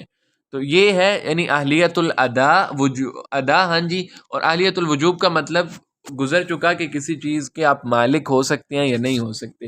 تو پھر ان کی 2 قسمیں ہیں، اہلیت الوجوب ناقص ہوتی ہے اور کامل ہوتی ہے۔ اہلیت الوجوب ناقص کیا ہے کہ جب انسان ماں کے پیٹ میں ہے، یعنی بچہ ہے ابھی، جنین جس کو ہم کہتے ہیں، اس کی جو وجوب کی اہلیت ہے وہ ناقص ہے۔ کانٹریکٹ میں ابھی ہم نے پڑھا کہ بعض کانٹریکٹ ایسے ہیں کہ جن کے لیے آپ کا ایکسیپٹ کرنا ضروری ہے، جیسے خرید و فروخت ہے، اجارے کا کانٹریکٹ ہے، لیکن بعض کانٹریکٹ ایسے بھی ہیں کہ جن کے لیے آپ کا قبول کرنا ضروری نہیں ہے، وہ آپ کو ملیں گے ہی ملیں گے۔ تو ان میں کیا کیا آ جاتا ہے؟ وقف آ جاتا ہے اور میراث آ جاتا ہے. لہٰذا اہلیت الوجوب ناقص میں بچہ ہے، جو بچہ نہیں بلکہ بچہ تو دنیا میں آئے تو پھر اس کو بچہ کہتے ہیں. جنین ماں کے پیٹ میں جو ہے جنین، اس کے لیے میراث بھی ہو سکتی ہے، وراثت بھی اس کو ملے گی، اور اسی طرح یعنی اور اس کے ساتھ ساتھ وقف بھی ہو سکتا ہے. مثلا اگر کسی کے والد کا انتقال ہو گیا اور وہ بچہ ابھی ماں کے پیٹ میں تھا، یعنی اس بیٹا ابھی پیدا ہی نہیں ہوا تھا، تو پھر بھی وہ وراثت کا حقدار ہوگا. یعنی اب وہ پراپرٹی ایکوائر کر رہا ہے، لیکن وہ والی پراپرٹی جس کے لیے ایکسیپٹ کرنا ضروری نہیں ہے، وہ ویسے ہی انسان اس کا مالک ہوتا ہی ہوتا ہے. اسی طرح وقف ہے کہ کسی نے کہہ دیا کہ میں یہ چیز بچے کو وقف کرتا ہوں. وقف کا مطلب ہوتا ہے کہ مالک نہیں ہے بچہ اس کا، لیکن اس کو یوز کرے گا، بعد میں کوئی اور اس کا مالک بن جائے گا. ٹرسٹ وغیرہ کا جیسے سارے کا سارا سسٹم ہوتا ہے. تو یا ایدھی سینٹر، آپ ایمبولینس کی مثال لے لیں، تو اب اس کا مالک نہیں ہے ایدھی سینٹر، ایدھی نے لوگوں سے چندہ اس بنیاد پہ لیا ہوا ہے کہ ہم لوگوں کی خدمت کریں گے. تو خدمت جس ضمن میں بھی ہو، ایک یہ نہیں ہے کہ ایدھی صاحب آپ اپنے بچوں کو وہ ایمبولینس دے کے گئے ہیں کہ آپ کی یہ پراپرٹی ہے، بلکہ وہ ٹرسٹ ہے، لوگوں کا مال ہے، لوگوں کے نفع کے لیے استعمال ہوگا. تو یہ ہے اہلیت الوجوب الناقصہ. اور اہلیت الوجوب الکاملہ، یعنی جب انسان مکمل طور پہ کسی چیز کے اہل ہونے کا آ جاتا ہے، اور اس کو دور الانفصال بھی کہتے ہیں. جو اہلیت الوجوب الکاملہ ہے نا، اس کو ہم دور الانفصال بھی کہتے ہیں، اور پہلے والے کو دور الجنین کہتے ہیں. انفصال کا مطلب ہے کہ یعنی فصل سے ہے. تو یعنی اس صورت میں کیا آئے گا؟ زمان المتلفات. اگر کوئی بچہ کسی کی کوئی نقصان کر دیتا ہے تو اس صورت میں اس کو زمان دینا ہوگا. یعنی اب یہ نہیں ہے کہ بچہ ہے کوئی، اب بچے کی والدین نے کوئی حفاظت نہیں کی، بچے کو ویسے ہی گلی میں چھوڑ دیا، اور وہاں پہ کوئی بندہ اپنا بہت قیمتی سامان لے کے جا رہا تھا، اس کے ہاتھ میں ہیرا پکڑا ہوا تھا، تو بچے نے یوں کر کے وہ ہیرا پیٹ میں نگل لیا اس سے لے کے، یا کوئی اور صورت کہیں اور پھینک دیا، تو اس صورت میں اس کے والدین ذمہ دار ہوں گے. یعنی ظاہر ہے وہ خود تو اس کو تو نہیں پتہ کیا کرنا ہے، لیکن اس کی حفاظت اللہ تعالیٰ نے والدین کے یا ولی کے ذمہ لگائی تھی. تو لہٰذا اس صورت میں جو دور الانفصال ہے، یہ دور الانفصال کب تک ہوتا ہے؟ یہ 7 سال کی عمر تک ہوتا ہے. تو اس صورت میں جو انسان صلاحیت الوجوب ناقصہ ہے، جو متلفات کسی کے اگر کوئی نقصان کرتا ہے تو وہ بچہ لائبل ہوگا. بچے کا کیا مطلب ہے؟ کہ بچے کے مال سے اس کو ادا کیا جائے گا، اور اس کے جو ولی ہیں، اس کے والدین ہیں، وہ کریں گے. اور اس کے بعد ہے صلاحیت الادا. ادا آپ نے پڑھ لیا، کسی ادائیگی کرنا، لائبل ہونا. تو اس میں بھی ناقص بھی ہے اور کامل بھی ہے. ناقص کب تک ہوتی ہے؟ اس کو کہتے ہیں دور التمییز. یہ ہوتی ہے کہ 7 سال سے لے کر سن بلوغت تک، یعنی جب تک بچہ بالغ نہیں ہوا، اس کو کہتے ہیں صلاحیت الادا الناقصہ. اور صلاحیت الادا الکاملہ یہ 7 سال یعنی بالغ ہونے کے بعد. اگر کوئی بالغ جلدی ہو جاتا ہے تو ٹھیک ہے، لیکن اگر کوئی بالغ نہیں ہو رہا تو پھر اس کی حد ایج 15 ہے. اب اگر آپ بالغ نہیں کہیں تو یوں کہہ لیں کہ 7 سال سے 15 سال تک صلاحیت الادا الناقص ہے، اور 15 کے بعد پھر صلاحیت الادا الکامل ہے. تو ظاہر ہے 15 کے بعد تو ہر قسم کے جو عقد ہیں اس کا ذمہ دار ہوگا. اگر خدا نہ خواستہ کسی کو قتل کرتا ہے تو اس کے بدلے اس کو قتل بھی کیا جائے گا. لیکن جو اس سے پہلے کا پیریڈ ہے، جو 7 سے 15 کے درمیان ہے، جس کو ہم اہلیت یا صلاحیت الادا الناقصہ کہہ رہے ہیں، اس میں یہ ہوتا ہے کہ انسان عقد 3 قسم کے ہوتے ہیں نا. بعض ہوتے ہیں عقود نافعہ، بعض ہیں مترددہ، اور بعض ہیں ضارہ. یعنی بعض عقد ہیں جن میں صرف فائدہ ہی فائدہ ہے، جیسے کسی کا کوئی آپ کو گفٹ دے رہا ہے تو آپ اس کو قبول کر لیتے ہیں. اور بعض ہیں کہ نقصان ہی نقصان ہے کہ آپ کسی کو گفٹ دے رہے ہیں. اور بعض ہیں کہ متردد ہوتا ہے کام، کہ نفع بھی ہو سکتا ہے، نقصان بھی ہو سکتا ہے. آپ اپنی پراپرٹی کسی کو رینٹ پہ دے رہے ہیں تو اس میں نقصان کا بھی اندیشہ ہے کہ ہو سکتا ہے وہ کل کو قبضہ کر کے ہی لے جائے، آپ کو واپس ہی نہ ملے. اسی طرح خرید و فروخت تجارت ہے، اس میں بھی. تو یہ والا جو پیریڈ ہے جس کو ہم اہلیت الادا الناقص کہہ رہے ہیں، 7 سال سے 15 سال تک یا بلوغت تک، اس صورت میں عقود نافعہ کرنے کا انسان کو حق حاصل ہے، یعنی وہ بچہ کسی سے ایکسیپٹ کر سکتا ہے اگر کوئی اس کو گفٹ دے رہا ہو اپنے ولی کی اجازت کے بغیر بھی، لیکن جو عقود ضارہ ہیں، جیسے بچہ اگر کسی کو گفٹ کرنا چاہتا ہے، یا جو عقود مترددہ ہیں ان کی پھر بچے کو اجازت نہیں ہے، اگر ولی کرے گا مترددہ تو پھر اس کو معتبر سمجھا جائے گا، وگرنہ اس کو معتبر نہیں سمجھا جائے گا۔ تو یہ ہے ہمارے پاس جو یعنی عقد ان میں یہ تھا کہ اہلیت میں کہ ایک ہے اہلیت وجوب اور ایک ہے اہلیت ادا۔ وجوب کا مطلب آپ نے سمجھ لیا، ادا کا بھی سمجھ لیا۔ اس کے بعد ہمارے پاس جو چیز ہے وہ یہ ہے کہ اہلیت کے موانع اور عوارض ہوتے ہیں، یعنی بعض اوقات اہلیت تو ہوتی ہے لیکن وہ کم ہو جاتی ہے یا رک جاتی ہے کچھ پیریڈ کے لیے، تو وہ جو موانع ہیں وہ کبھی کبھار تو اللہ تعالیٰ کی جانب سے ہو سکتے ہیں، اس کو العوارض السماویہ کہہ دیتے ہیں۔ اس کی مثال جیسے جنون ہے، کوئی انسان اللہ کی طرف سے پاگل ہو گیا۔ عطا ہے، عطا بھی یعنی یہ جنون سے کم درجے کو کہتے ہیں کہ عقل میں کوئی اختلال ہے کہ جس کی وجہ سے لوگ اسے کم سمجھ کہتے ہیں، یا اس کو بات کرنے کا پتہ نہیں چلتا، ایک بات کر رہا ہوتا ہے درمیان میں دوسری شروع کر دیتا ہے، یعنی جنون سے کم درجہ، یہ بھی یعنی سائیکو ایک ٹائپ کا آپ کہہ سکتے ہیں اس کو۔ اور اسی طرح نوم ہے، نوم کی صورت میں بھی اہلیت انسان کی برقرار نہیں رہتی، اس صورت میں کوئی عقد معتبر نہیں ہوگا۔ بے ہوشی ہے، اغما ہے نمبر 4 پہ، اور نمبر 5 پہ ہے کہ مرض، یہاں پہ وہ مراد ہے مرض الموت، یعنی جو ایسی بیماری جس میں انسان کا انتقال ہو جائے۔ پھر اس کی تفصیل تھوڑی سی ہے کہ مرض الموت میں اگر کوئی بندہ نکاح کرتا ہے یا طلاق دیتا ہے تو اس کا کیا اعتبار ہوگا، یعنی اگر تو مرض الموت میں نکاح کر رہا ہے تو ظاہر ہے اس میں یہ ایک طرح کا پہلو ہوتا ہے کہ یہ جو بندہ ہے یہ اپنے ورثہ جو اس کے ہیں جن کو اس کی وراثت ملنی تھی ان کو محروم کر کے اپنی جو نئی آنے والی بیگم ہے اس کو حصہ دینا چاہتا ہے۔ اور اسی طرح اگر طلاق دیتا ہے کوئی مرض الموت والا تو اس میں بھی یہ اندیشہ ہوتا ہے کہ یار یہ بندہ بڑا کوئی ظالم ہے، یہ چاہتا ہے کہ میرا جو وراثت ہے وہ میری بیوی کو نہ ملے، تو صرف بچوں کو ملے، تو اس لیے طلاق دینا چاہتا ہے۔ تو اس لیے شریعت نے اس کے احکام الگ رکھے ہیں تاکہ کوئی زیادتی نہ کر سکے۔ ظاہر ہے اگر کسی نئی خاتون سے نکاح کر رہا ہے مرض الموت میں تو وہ ورثہ کے ساتھ زیادتی کر رہا ہے، اس کو تو نکاح کا کوئی فائدہ نہیں ہوگا، صرف ان کو حق سے محروم کرنا چاہتا ہے وراثت سے۔ اور اسی طرح اگر کوئی اپنی جو ساری زندگی جس بیچاری کو ساتھ رکھا اب صرف پیسے دینے کے لیے اس کو اپنی زندگی سے دور کرنا چاہتا ہے تو اس کی بھی شریعت نے پھر قید لگائی ہے، اجازت ایسے نہیں ہے۔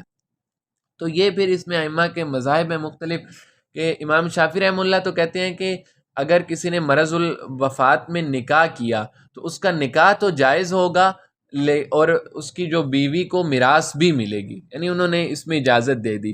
اور امام اوزاعی کہتے ہیں کہ نکاح جائز ہے لیکن وراثت نہیں ملے گی، اس لیے کہ اس میں یہ اندیشہ ہے کہ یہ اپنے جو اصل ورثہ ہیں ان کو محروم کرنا چاہتا ہے۔ اور امام مالک رحمہ اللہ فرماتے ہیں کہ نکاح بھی جائز نہیں ہے، وراثت بھی نہیں ملے گی، کہ نکاح کا اس کو فائدہ کوئی نہیں ہے، بیمار اتنا ہے کہ مر رہا ہے اور رشتہ داروں کا حق کھانا چاہتا ہے اور اس لڑکی کو دینا چاہتا ہے، تو اس کی بھی اجازت نہیں ہے۔ یعنی مرض الموت، ڈیتھ النس جو ہے اس کے احکامات ہیں۔ اور اگر کوئی طلاق دیتا ہے تو جمہور علماء کی رائے یہ ہے کہ طلاق تو مؤثر ہوگی، یعنی اگر کسی نے اتنا غلط کام کیا اللہ تعالیٰ کی جو ناپسند ہے لیکن وہ ہو جائے گا، لیکن اس کے ذریعے جو نقصان کرنا چاہتا تھا بیوی کا وہ معتبر نہیں ہوگا، وراثت پھر بھی اس لڑکی کو اس بیوی کو ملے گی۔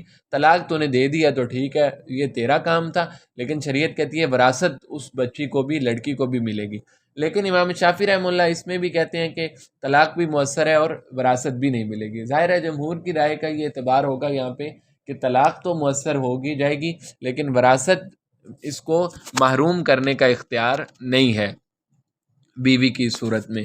تو یہ ہے یعنی جو مرض ہے بعض اوقات یہ بھی انسان کی جو اہلیت ہے اس کو کم کر دیتا ہے۔ اب دیکھیں اگر صحیح سلامت ہوتا تو اس کو اختیار ہے، چاہے دوسرا نکاح کرے، تیسرا کرے، اسی طرح اب ایک بیوی کو طلاق دے، دوسری کو طلاق دے، لیکن مرض الموت میں دیکھیں کہ نکاح بھی مؤثر نہیں ہو رہا، طلاق بھی مؤثر نہیں ہو رہی۔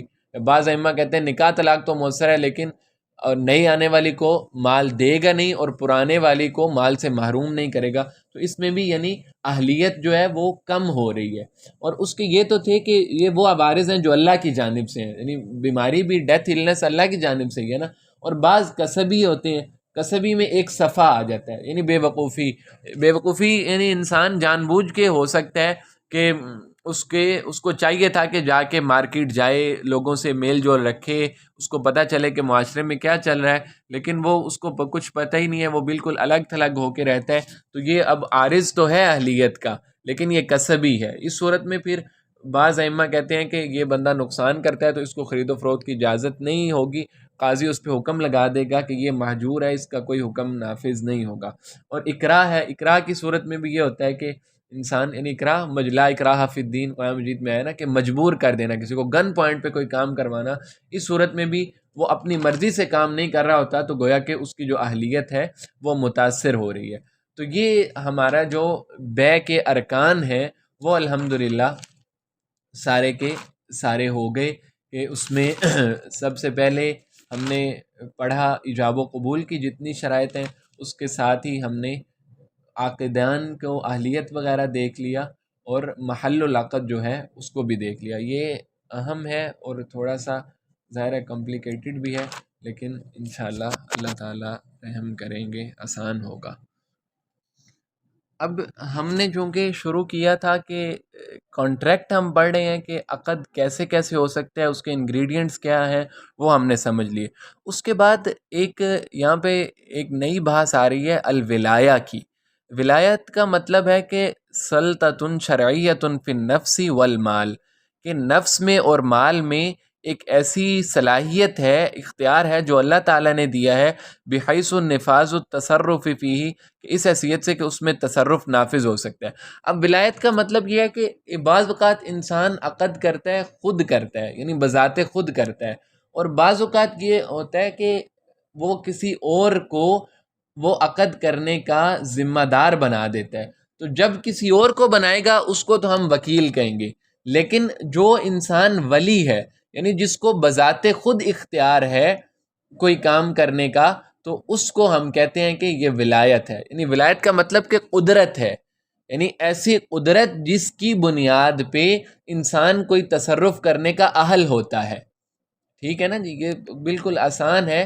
ولایت کا معنی کہ ایسی قدرت کا ہونا جس کی بنیاد پہ انسان تصرف کرنے پر، کوئی کام کرنے پر قادر ہوتا ہے. جیسے اب میں اسی چیز کو بیچ سکتا ہوں جو میری ملکیت میں ہے، تو لہٰذا میں اس کا والی ہوں، میں اس کے متعلق خرید و فروخت کر سکتا ہوں. تو یہ پھر اس کی انواع آ جاتی ہیں. انواع الولایہ میں سب سے پہلی ہے ولایت ذاتیہ، یعنی ذاتی ولایت کا مطلب ہے کہ جو انسان کی ذاتی ہو. جیسے اب کوئی اہل ہے، وہ عاقدین والا جو اہل ہم نے ابھی پڑھا، اس کی صورت میں انسان نکاح کر سکتا ہے، طلاق دے سکتا ہے، کوئی عقد کر سکتا ہے. اور بعض اوقات ولایت متعدی ہوتی ہے. ولایت متعدی کا مطلب ہے کہ جو بالکل اپنی اصل کے اعتبار سے ذاتی تو نہیں ہے، لیکن کسی سبب کی وجہ سے پیدا ہو رہی ہے. تو پھر اس میں مزید دو قسمیں ہیں کہ ولایت اصلیہ ہے اور ولایت نیابیہ ہے. ولایت اصلیہ کا کیا مطلب ہے کہ ولایت تو کسی سبب کی وجہ سے رہی ہے، ذاتی تو نہیں ہے، لیکن وہ سبب ایسا ہے کہ جو اللہ تعالیٰ کی جانب سے ہے. جیسے کہ ابوت ہے، یعنی کسی کا باپ ہونا. اب کسی کے والد کا اگر انتقال ہو جاتا ہے تو اس صورت میں اس بچے کا ولی جو ہے وہ دادا ہو جائے گا. یعنی دادا اگر زندہ ہے تو اب دادا جو اس بچے کا ولی ہے وہ ذاتی تو نہیں ہے، یعنی جب تک باپ تھا دادا اس کا ولی نہیں تھا، لیکن یہ ایک طرح کا متعدی ہو کے والد کے چلے جانے کی وجہ سے دنیا میں جو اب اختیار ہے، قدرت ہے بچے کی صورت میں، وہ دادا کو چلی جائے گا. تو اس کو ہم کہتے ہیں ولایت اصلیہ. اور ولایت نیابیہ کا کیا مطلب ہے کہ کسی اور کو ولی، کسی اور کا ولی ہو جانا، لیکن یعنی وہ اللہ کی جانب سے ہی ایسے کوئی کنڈیشنز آ جائیں، حالات ایسے پیدا ہو جائیں، جیسے کوئی بچہ ہے خدا نخواستہ، اس کے خاندان میں کوئی بھی باقی نہیں بچا، نہ اس کا والد کا انتقال ہوا تو دادا بھی نہیں رہے، چچا بھی نہیں رہے، بھائی بھی نہیں ہے، کوئی بھی نہیں ہے، تو پھر جو حکومت ہے وہ کسی اور کو اس کا ولی مقرر کر دیتی ہے کہ اس بچے کی نگہداشت کرنا، اس کے مال کی حفاظت کرنا وہ آپ کے ذمہ ہے، تو یہ ہوتا ہے ولایت نیابیہ، یعنی کسی اور کا ولی بن جانا۔ پھر اس میں یہ بھی آتا ہے کہ کہتے ہیں ولایت نفس میں بھی ہو سکتی ہے، مال میں بھی ہو سکتی ہے۔ ولایت نفس کا مطلب ہے کہ کسی بچے کو کسی کی نگہداشت میں دے دینا، کوئی اس کا ولی بن جاتا ہے، تو اب وہ اس بچے کی ذات میں اختیار ہے، اس کا نکاح بھی کروا سکتا ہے حالانکہ۔ اور ولایت مال کا مطلب ہے کہ کسی کے مال کا ولی بنا دینا، کہ کسی بچے کا مال ہے تو اب اس مال کی حفاظت کے لیے کسی کو مقرر کر دینا کہ آپ اس میں خرید و فروخت کرو گے، اس کو بڑھانے کی کوشش کرو گے، تو یہ ولایت نفس بھی ہو سکتی ہے، مال بھی ہو سکتی ہے۔ اسی طرح انسان خود اپنے نفس کا بھی مالک ہے اور مال کا بھی مالک ہے۔ اور پھر شروط الولایہ، اس میں سب سے پہلی شرط یہ ہے کہ اہلیت کاملہ ہو۔ ظاہر ہے کسی مجنون کو بیچارے کو آپ ولی نہیں بنا سکتے، کسی سوئے ہوئے بندے کو آپ کہیں کہ یہ ولایت کے کام سر انجام دو، آپ نہیں کر سکتے۔ اسی طرح اور جو بھی یعنی اہلیت کی جتنی بھی شرائط ہیں ساری کی ساری وہ پوری ہوں گی تو پھر وہ ولی بن سکے گا۔ یہ نہیں ہے کہ آپ کہیں کہ جی جنین کو اب ہم ولی بنا دیتے ہیں، وہ بیچارہ تو ابھی اہلیت ادا اس میں ہے ہی نہیں ہے۔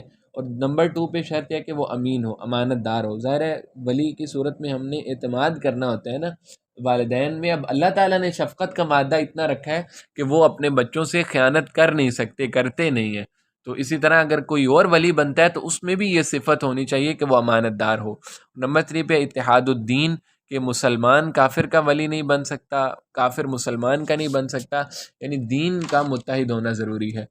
اور اس کے جیسے ابھی ہم نے ذکر کیا بھی تھا کہ ولایت کا جو الٹ آ جاتا ہے وہ وکالت آ جاتا ہے۔ الٹ اس معنی میں کہ جو کام بندہ خود کر رہا ہو وہ ولی ہوتا ہے اس کا، لیکن کسی اور کو اگر ذمہ داری دے دے تو وہ وکالت آ جاتا ہے۔ جیسے یعنی ایڈوکیسی جو ہے، کسی اور کے بہاف پہ آپ کام کر رہے ہو تو یہ وکالت ہوتا ہے۔ تو اس کی تعریف ہے کہ اقامت الغیر مقام نفسی ہی، کہ کسی اور کو اپنی جگہ کھڑے کر دینا، فی تصرف مملوع معلوم، کوئی معلوم تصرف ہو اور مملوک لہو قابل للنیابہ، اور اس کا وہ مالک بھی ہو اور وہ نیابت کا اہل، وہ کام ایسا ہو جس میں نیابت چل بھی سکتی ہو۔ اب یہ تھوڑا سی سمجھنے کی چیز ہے کہ ایک تو تصرف معلوم ہے، مثلا آپ کو کوئی کلائنٹ آ کے کیس دیتا ہے تو وہ بظاہر آپ کو بتائے گا کہ آپ نے جج صاحب کے سامنے اس ایشو میں، اس خاص ایشو میں میری وکالت کرنی ہے، اور وہ تصرف اس کا مملوک بھی ہو، یعنی وہ انسان یہ نہیں ہے کہ وہ خود تو وہ کام کر نہیں سکتا لیکن آپ کو کہتا ہے کہ آپ کرو، یعنی اس کا اختیار ہو۔ کسی کو اب کہتا ہے کہ یار آپ یہ میری گاڑی جا کے بیچ آؤ، اب یہ وکیل بنا رہا ہے نا، گاڑی جا کے بیچ آؤ، تو اب گاڑی اس کی اپنی نہیں ہے، وہ خود گاڑی نہیں بیچ سکتا تو اپنا نائب کیسے بنائے گا کسی کو؟ یعنی وہ خود بھی اس پہ قادر ہو تو پھر اپنی جو ذمہ داری ہے وہ کسی اور کو دے دے۔ اور تیسری شرط اس میں ہوتی ہے کہ وہ کام ایسا ہو جس میں نیابت چل بھی سکتی ہو۔ اب یہ تو انسان کہہ سکتا ہے کہ اپنے والد کو اپنی طرف سے وکیل بنا دیا کہ آپ میری طرف سے نکاح قبول کرائیں، میرا نکاح کروائیں، تو آپ اسلام آباد میں بیٹھے اپنے فائنل پیپرز دے رہے ہیں، آپ کے ابا جان اگر آپ کی اجازت ہو تو وہاں پہ آپ کے گھر میں، آپ کے گاؤں میں رہتے ہوئے آپ کی شادی کروا سکتے ہیں، وہ آپ کے وکیل بن کے نکاح کو قبول کر لیں گے۔ وہ کہیں گے کہ جی میں اپنے بیٹے کے بہاف پہ اس لڑکی کو اپنے بیٹے کے لیے قبول کرتا ہوں، تو نکاح ہو جائے گا۔ لیکن ظاہر ہے کہ یہ ہر معاملے میں ایسا نہیں ہوتا۔ اگر کوئی کسی کو پھانسی ہو گئی ہے تو وہ کہتا ہے جی میں پھانسی کے لیے وکیل بنا دیتا ہوں، تو اس میں تو جان چلی جائے گی نا کسی کی، تو ایسا کام ہو جو قابل نیابت ہو۔ اسی طرح کہتا ہے جی مجھے نماز پڑھنا بہت مشکل لگ رہی ہے، آپ میری جگہ پہ نماز پڑھ لیں، تو یہ بھی بات معتبر نہیں ہوگی، بلکہ یہ اس میں نیابت والا معنی ہی نہیں پایا جا رہا۔ اور ارکان الولایہ اس وکالہ میں بھی یہی 2 صورتیں ہیں، ایجاب و قبول۔ جیسے کسی بھی کانٹریکٹ میں ایجاب و قبول ضروری ہوتا ہے، وکالت میں بھی ضروری ہے کہ یعنی کنسنٹ کا اظہار ہونا چاہیے تاکہ کل کو ایشو نہ ہو۔ اور پھر جو شروط الوکالہ ہیں اس میں موکل کے لیے شرط یہ ہے کہ وہ اہلیت کاملہ ہو۔ اس میں موکل کا معنی ہوتا ہے کہ جو آپ کو وکیل بنا رہا ہے، کوئی آپ کے پاس کلائنٹ آیا تو آپ اس کے وکیل ہیں اور وہ کلائنٹ موکل ہے، تو یہ ہے کہ اس میں اہلیت کامل ہونی چاہیے، یعنی وہ صحیح سلامت جیتا جاگتا انسان ہو۔ اہلیت کا یہ مطلب ہے، یہ مطلب نہیں کہ اس کی کوئی یعنی اس کی اسپیکنگ سکلز کتنی ہیں یا یہ وہ، یعنی اہلیت کا مطلب اصل وہ اس کام کرنے پر قادر ہے یا نہیں ہے۔ اور وکیل کی جو شرطیں ہیں اس میں یہ ہے کہ ایک تو اہلیت ہونی چاہیے، وہ کام کر سکتا ہو، اور پھر ان دونوں میں کہتے ہیں کہ وکیل اور موکل کے لیے عاقل ہونا شرط ہے، بالغ ہونا شرط نہیں ہے، اس لیے کہ آپ نے پڑھا کہ جو 7 سال سے بالغ ہونے تک بچہ ہے وہ عقود نافعہ کر سکتا ہے، اس میں بھی ایکسیپٹنس ضروری ہوتی ہے، لیکن اس میں یہ ہے کہ وہ اہل ہوتا ہے عقود نافعہ کرنے کا۔ تو اسی طرح کوئی بھی کام جو بندہ خود کر سکتا ہے اس کا وکیل بھی آگے بنا سکتا ہے۔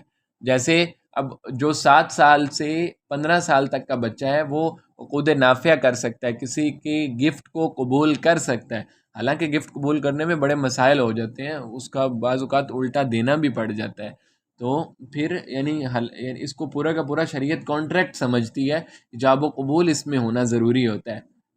اس کی کئی مثالیں ہیں، اللہ کے نبی کے پاس صحابہ کرام مال لے کے اپنا جنگ کے لیے ضرورت تھی تو اللہ کے نبی نے بعض صحابہ کے مال کو قبول نہیں کیا، حالانکہ وہ ایک طرح کا گفٹ تھا مسلمانوں کے عام نفع کے لیے، یا ذات کے لیے بھی ہو تو اس میں ایشو ہو سکتے ہیں۔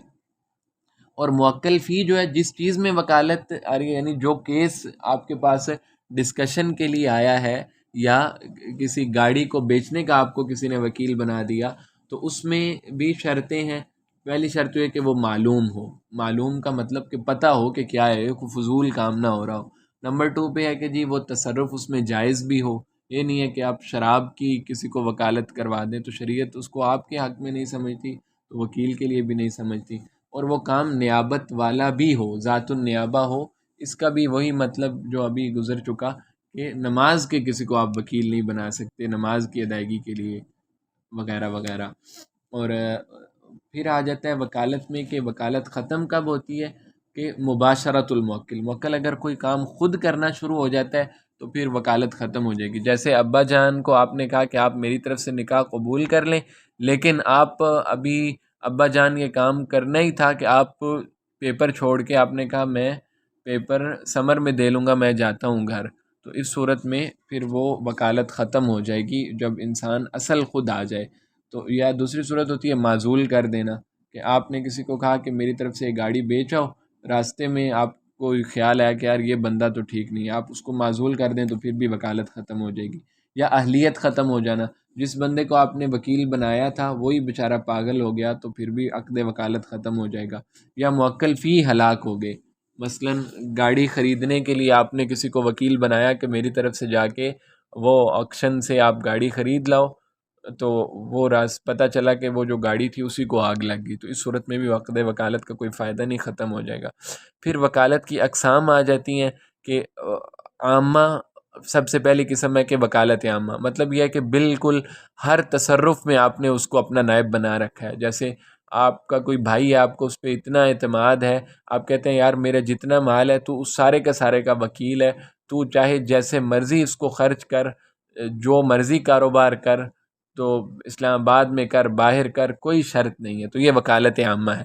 وکالت خاصہ ہوتی ہے کہ کسی خاص عقد میں بکانا، مثلا آپ نے اپنے کسی دوست کو کہا کہ میری طرف سے آپ کو یہ اتنے پیسے لے جاؤ جا کے گاڑی خرید لاؤ، تو یہ کسی خاص عقد میں وکالت ہو رہی ہے نا، اس کو وکالت خاصہ کہتے ہیں۔ مطلقہ کا مطلب ہے کہ کوئی شرط آپ نہیں لگاتے، مثلا آپ نے کہا دیا گاڑی خرید لیں، یہ نہیں بتایا کہ گاڑی کون سی خریدنی ہے، کتنے پیسوں کی خریدنی ہے، اور کہاں سے خریدنی ہے، یعنی مطلق ہے، بس گاڑی چاہیے جیسی بھی ہو۔ اور مقیدہ کا مطلب ہے کہ اس کو آپ نے زمانے کے ساتھ یا پیسوں کے ساتھ یا جگہ کے ساتھ محدود کر دیا کہ گاڑی خریدنی ہے لیکن ایک دن کے اندر اندر مجھے پہنچانی ہے، اور اسلام آباد سے باہر کی نہیں ہونی چاہیے گاڑی، اور اتنے پیسوں سے اوپر کی نہیں ہونی چاہیے، تو یہ وکالت مقیدہ ہے، یہ بھی جنرل سی چیز ہے۔ اور اس کے وکالت کے بعد ہمارے پاس جو نیا ٹاپک ہے وہ آ جاتا ہے فضالہ کا، فضالہ یعنی فضولی۔ اب وکیل تو وہ ہوتا ہے کہ اپنا کام بندہ کسی اور کے ذمے لگائے، تو یہ وکیل ہوتا ہے۔ اب فضولی کون ہوتا ہے کہ وہ اس کو خود کام میں پڑنے کی عادت ہے، کسی نے اس کو وکیل نہیں بنایا۔ مثلا آپ نے ویسے ہی رات کو بیٹھے ہوئے چائے پہ خیال ظاہر کر دیا کہ یار میرا دل کر رہا ہے کہ میں نا موبائل بیچ کے نیا لے لوں، تو جو ساتھ دوست بیٹھا ہوا تھا اس نے کہا یار فلاں صاحب تو موبائل بیچنا چاہتے ہیں، تو لہٰذا آپ نے کلاس میں آ کے اگلے دن ویسے ہی کہہ دیا کہ وہ موبائل میں اتنے پیسوں میں بیچتا ہوں، تو جب آپ اصل بندے کے پاس گئے، اس نے کہا میں نے تو ویسے ہی بات کی تھی، میں تو ابھی نہیں بھیج رہا. تو یہ یعنی جو کام بغیر نہ خود اس کام کو کرنا ہوتا ہے، اس نے ظاہر ہے اس کا موبائل اپنا تو ہے ہی نہیں ہے، اور کسی اور نے اس کو ذمہ داری نہیں دی، بلکہ وہ چلتے تیر کو خود ہاتھ ڈال رہا ہے. تو یہ ہوتا ہے فضولی، کہ من یتصرف تصرفا لیست لہ ولایت علیہ، کہ ایسا کام کرتا ہے کہ جس پر اس کو کوئی ولایت ہی نہیں حاصل ہے، اور نہ ہی کسی نے اس کو وکیل بنایا. تو یہ فضولی ہوتا ہے. تو اب فضولی اگر کوئی عقد کر لیتا ہے تو اس کا پھر نتیجہ کیا ہوگا؟ اگر اصل بندہ اس کی اجازت دے گا تو پھر وہ عقد نافذ ہو جائے گا، وگرنہ پھر وہ نافذ نہیں ہوگا. اور اس کے بعد ہمارے پاس آ جاتی ہیں جی انواع العقد. یہ اصل میں عقد کا ٹاپک لمبا بہت ہے، تو اس لیے اس پہ ٹائم زیادہ لگ رہا ہے ہمارا.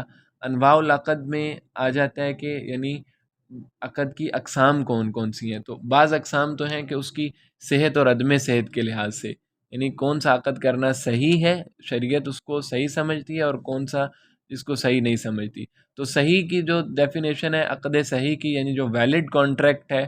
اب ہم ظاہر ہے اسلامک لا آف کانٹریکٹ پڑھ رہے ہیں، تو ویلڈ اکارڈنگ ٹو شریعہ جو ہے وہ ما یصح باصلہ و وصفہ، جو اپنے اصل کے اعتبار سے بھی ٹھیک ہو، وصف کے اعتبار سے بھی ٹھیک ہو. اصل کے اعتبار سے ٹھیک ہونے کا مطلب ہے کہ شراب، خنزیر، اس طرح کی کوئی چیز نہ ہو جس کو آپ بیچ رہے ہیں. اور وصف کا مطلب یہ ہے کہ آپ نے کوئی، یعنی اب گندم آپ بیچتے ہیں لیکن اس میں ربا آ جاتا ہے. تو اب اصل گندم کو بیچنا تو ٹھیک ہے نا، لیکن اب زائد وصف کی وجہ سے کہ ایک طرف 2 کلو گندم ہے، اس کے بدلے آپ 4 کلو لے رہے ہیں، تو یہ ٹھیک نہیں ہے. تو اس کو کہتے ہیں کہ وصف جو ہے وہ ٹھیک نہیں ہے. اور پھر اسی طرح عقد غیر صحیح ہوتا ہے ہمارے پاس. اور عقد صحیح کے بعد ہمارے پاس آ جاتا ہے کہ عقد غیر صحیح، یعنی جس کو شریعت صحیح نہیں سمجھتی. اس کی 2 قسمیں ہیں، یہ اہم ہیں، باطل اور فاسد. باطل کو ہم کہتے ہیں کہ وائڈ کانٹریکٹ ہے، کہ ما لا یصح باصلی، جو اپنے اصل کے اعتبار سے ہی ٹھیک نہیں ہوتا بالکل، جیسے خنزیر وغیرہ ہے.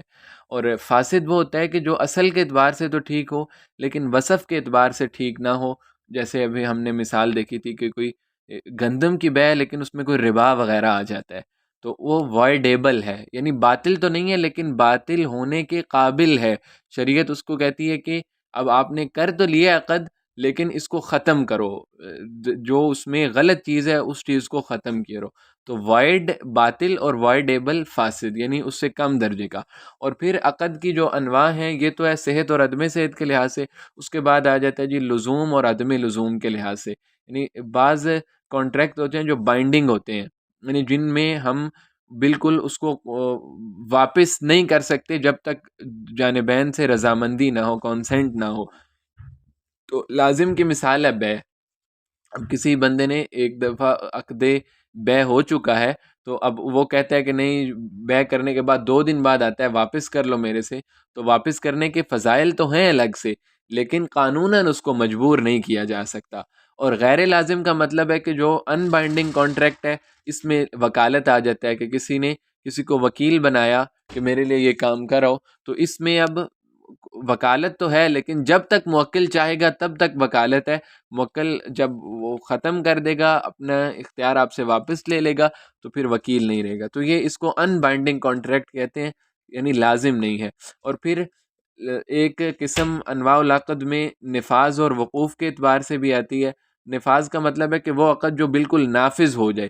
العقد الذی صدر من لہ الاہلیہ والولایہ کالاصیل والوکیل، یعنی کہ جو عقد جس بندے کا عقد نافذ ہوتا ہے، جیسے کہ اگر کوئی اصل بندہ عقد کرتا ہے یا وکیل عقد کرتا ہے جس کو ذمہ داری دی گئی ہے.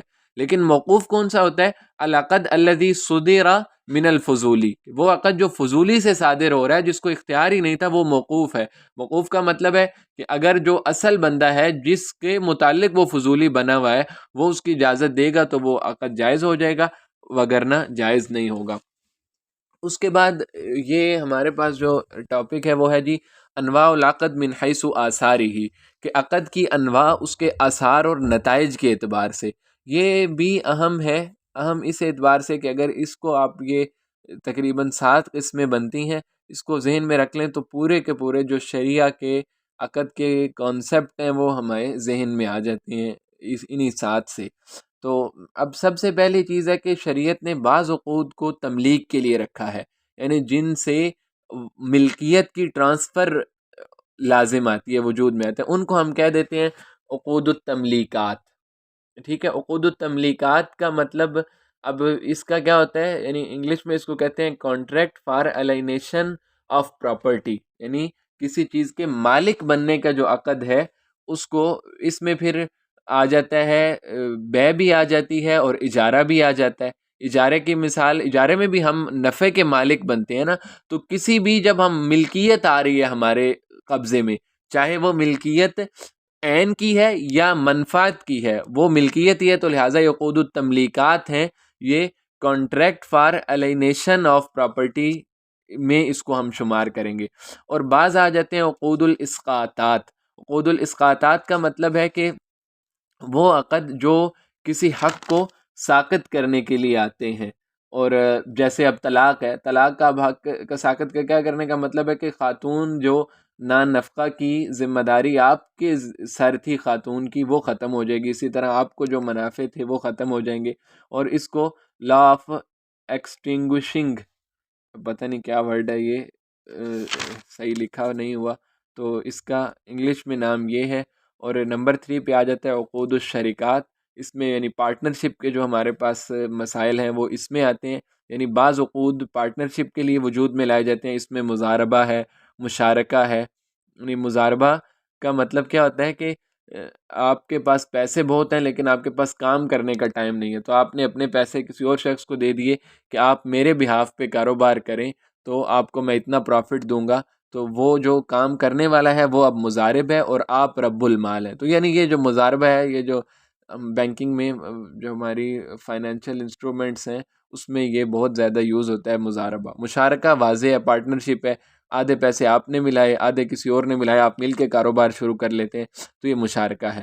اور نمبر 4 پہ ہے عقود التقییدات.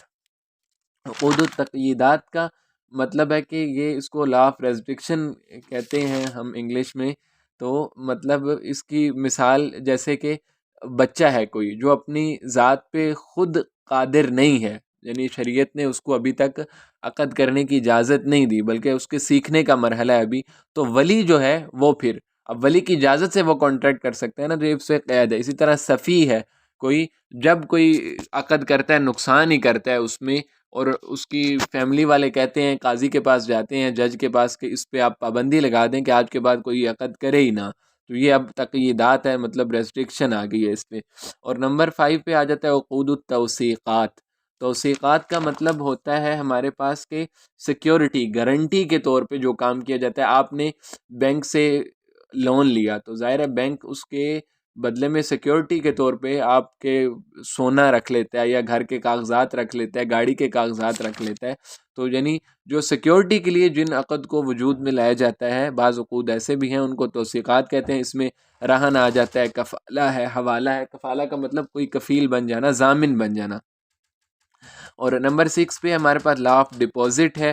عقود الحفظ ہے، مطلب بعض عقود ایسے ہوتے ہیں جو جن کی بنیاد صرف اور صرف حفاظت ہوتی ہے. جیسے کہ آپ جا رہے ہیں گھر اور آپ اپنا بائک اپنے دوست کو حفاظت کے لیے دے جاتے ہیں، تو یہ امانت جس کو ہم کہتے ہیں، ودیعت، امانت، یہ اس میں آ جائیں گے.